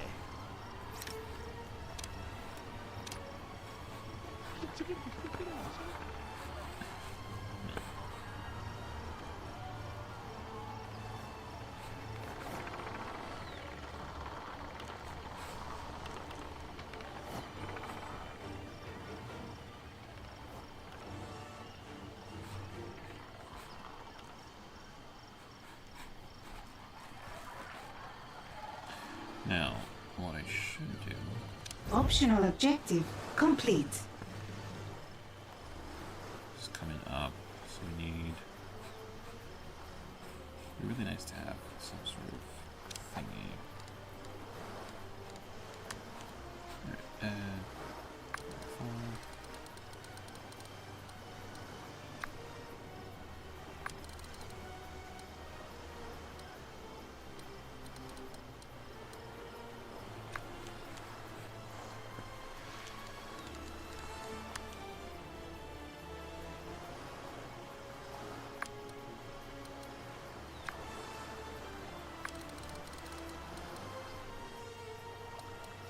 Not enough gold to complete this construction.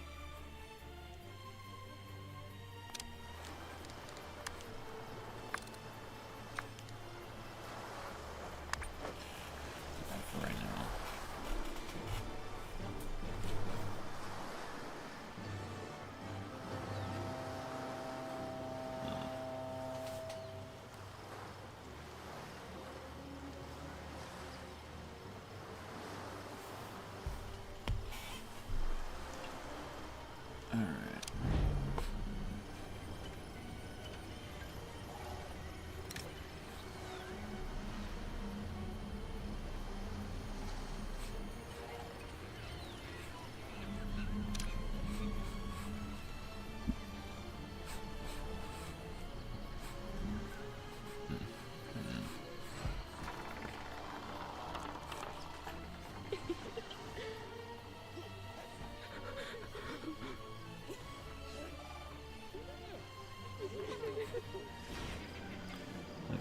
scared away all my customers.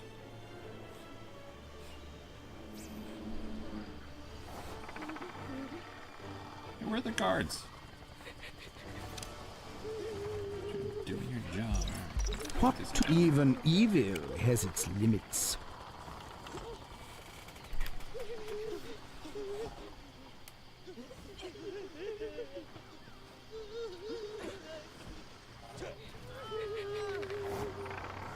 There we go, finally.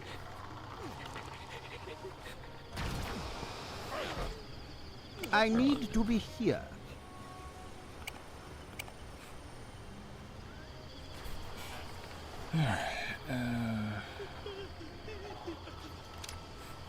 Good. More or less. Except for all the customers left.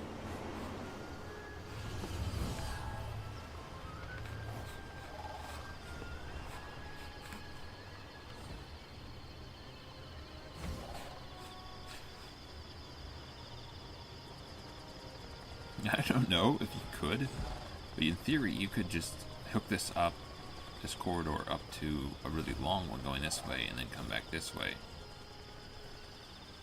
Just cut it off and then...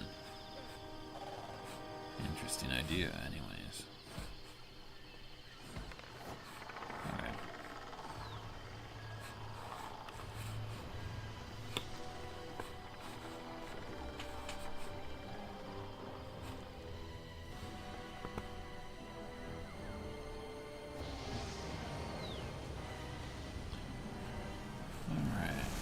Let's maybe try to fill all this crap up here.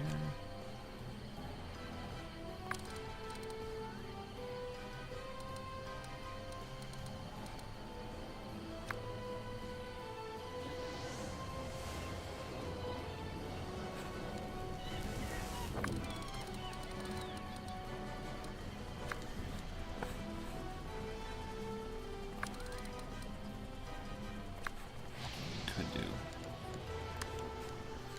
Whatchamacallit.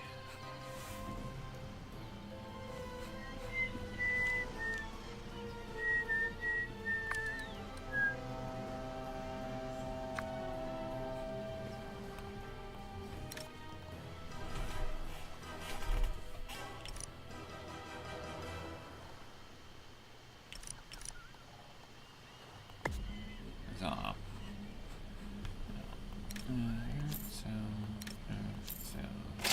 Salaries paid.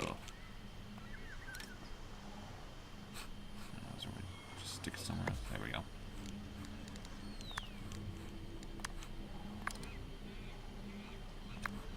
We have captured an intruder.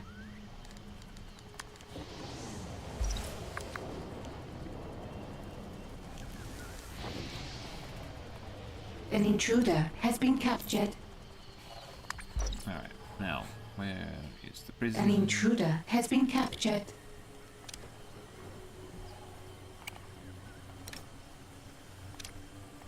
Alright.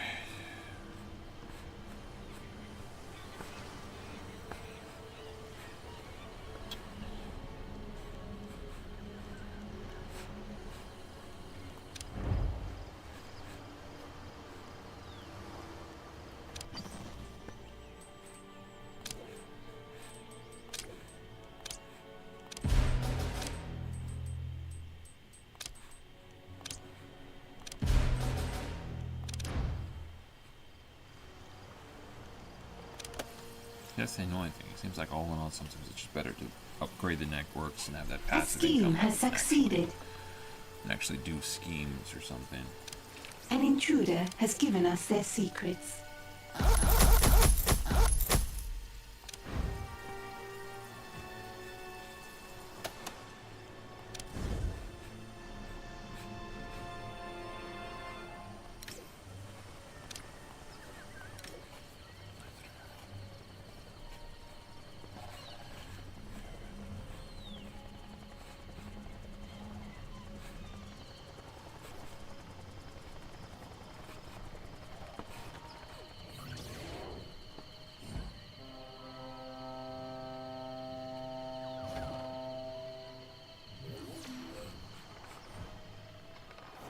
scheme has succeeded. See, now some of my scientists are missing. Ah.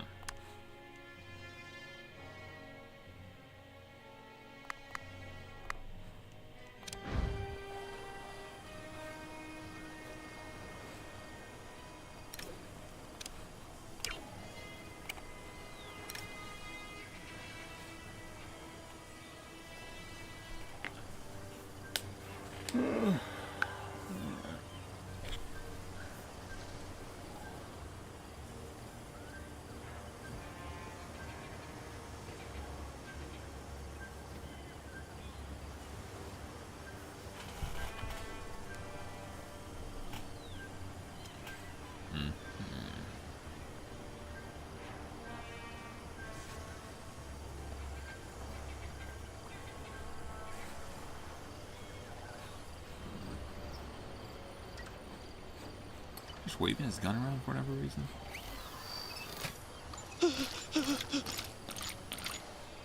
Yep. Spirit condiments, I see. Pickling feet.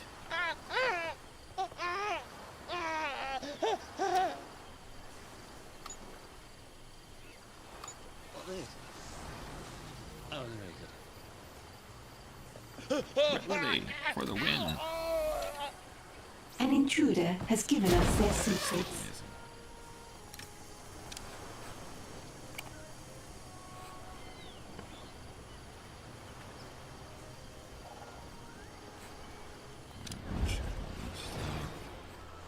It's all coming along swimmingly. This seems to be operating as it should. At some point I can get into this area back here too.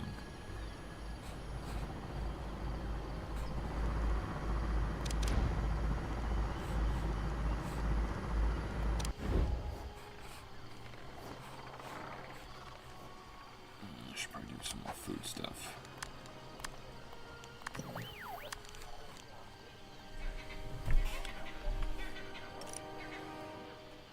An intruder has given... What I need is a strong right hand, a devious intellect worthy of helping me on my quest for world domination.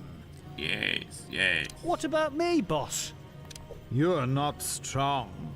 You're barely even an intellect. No, there are plenty of criminal masterminds out there in the world. Let's get one on the payroll.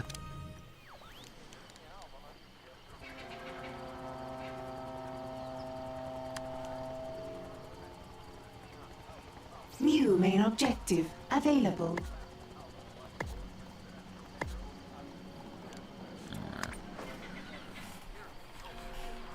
Oh, and my thingy is all full up. How did I fool? Now, I could do start filling this junk up.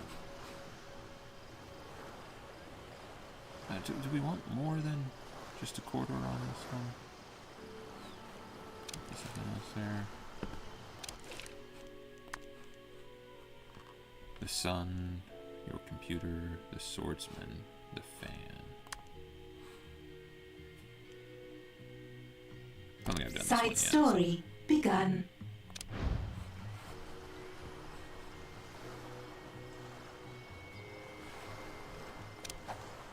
This can be expanded too, I think, once we get the next stage of whatever.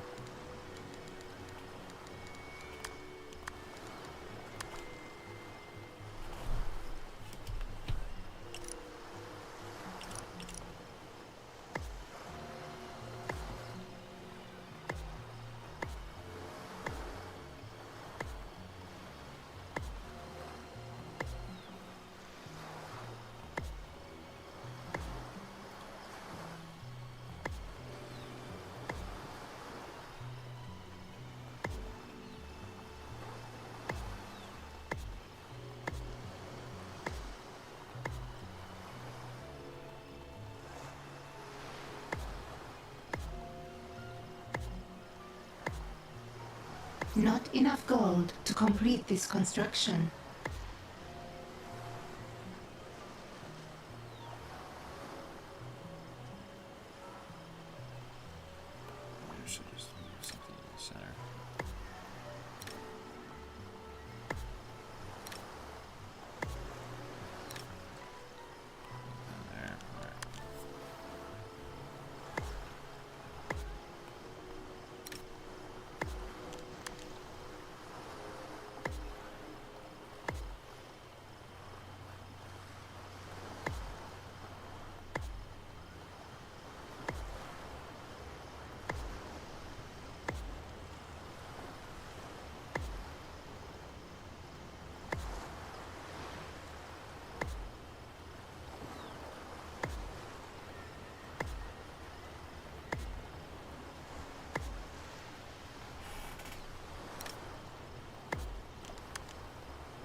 Your scientists have discovered something.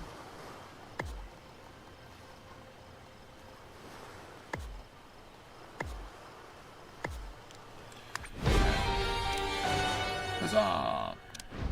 The only thing else you need is intel, which unfortunately I do not have yet. To next research project. Computers. Which you don't. Well, is that something you want? Is that part of a side quest that you unlock?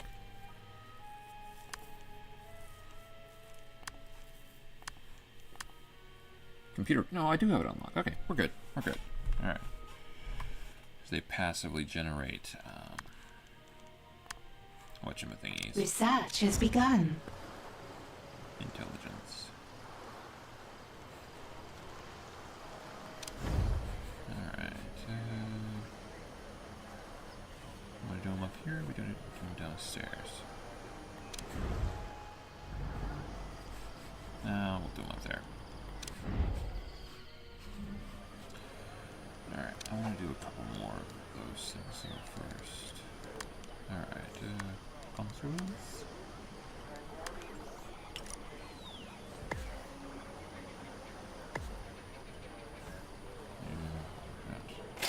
Salaries paid.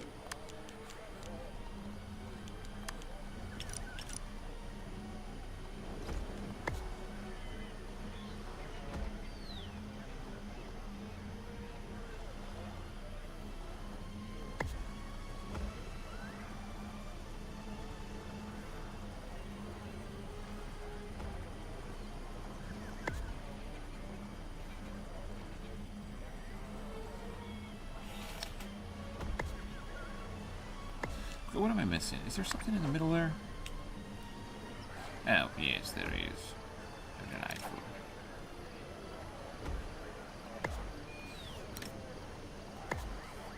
I don't know if that... No, it's pretty much the same either way. Still not room enough for all of them. Why not?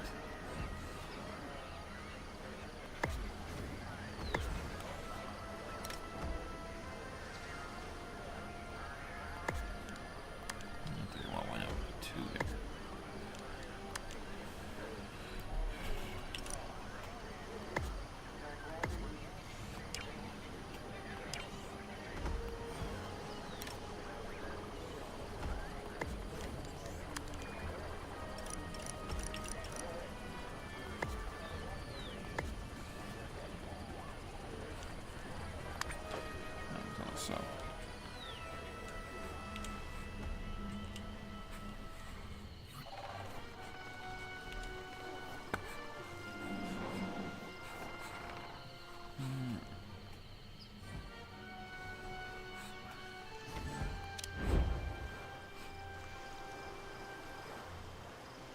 Someone's already built.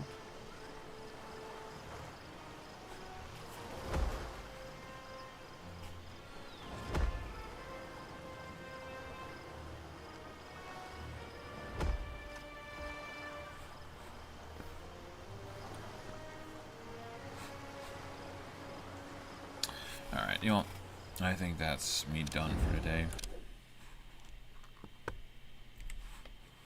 Alright.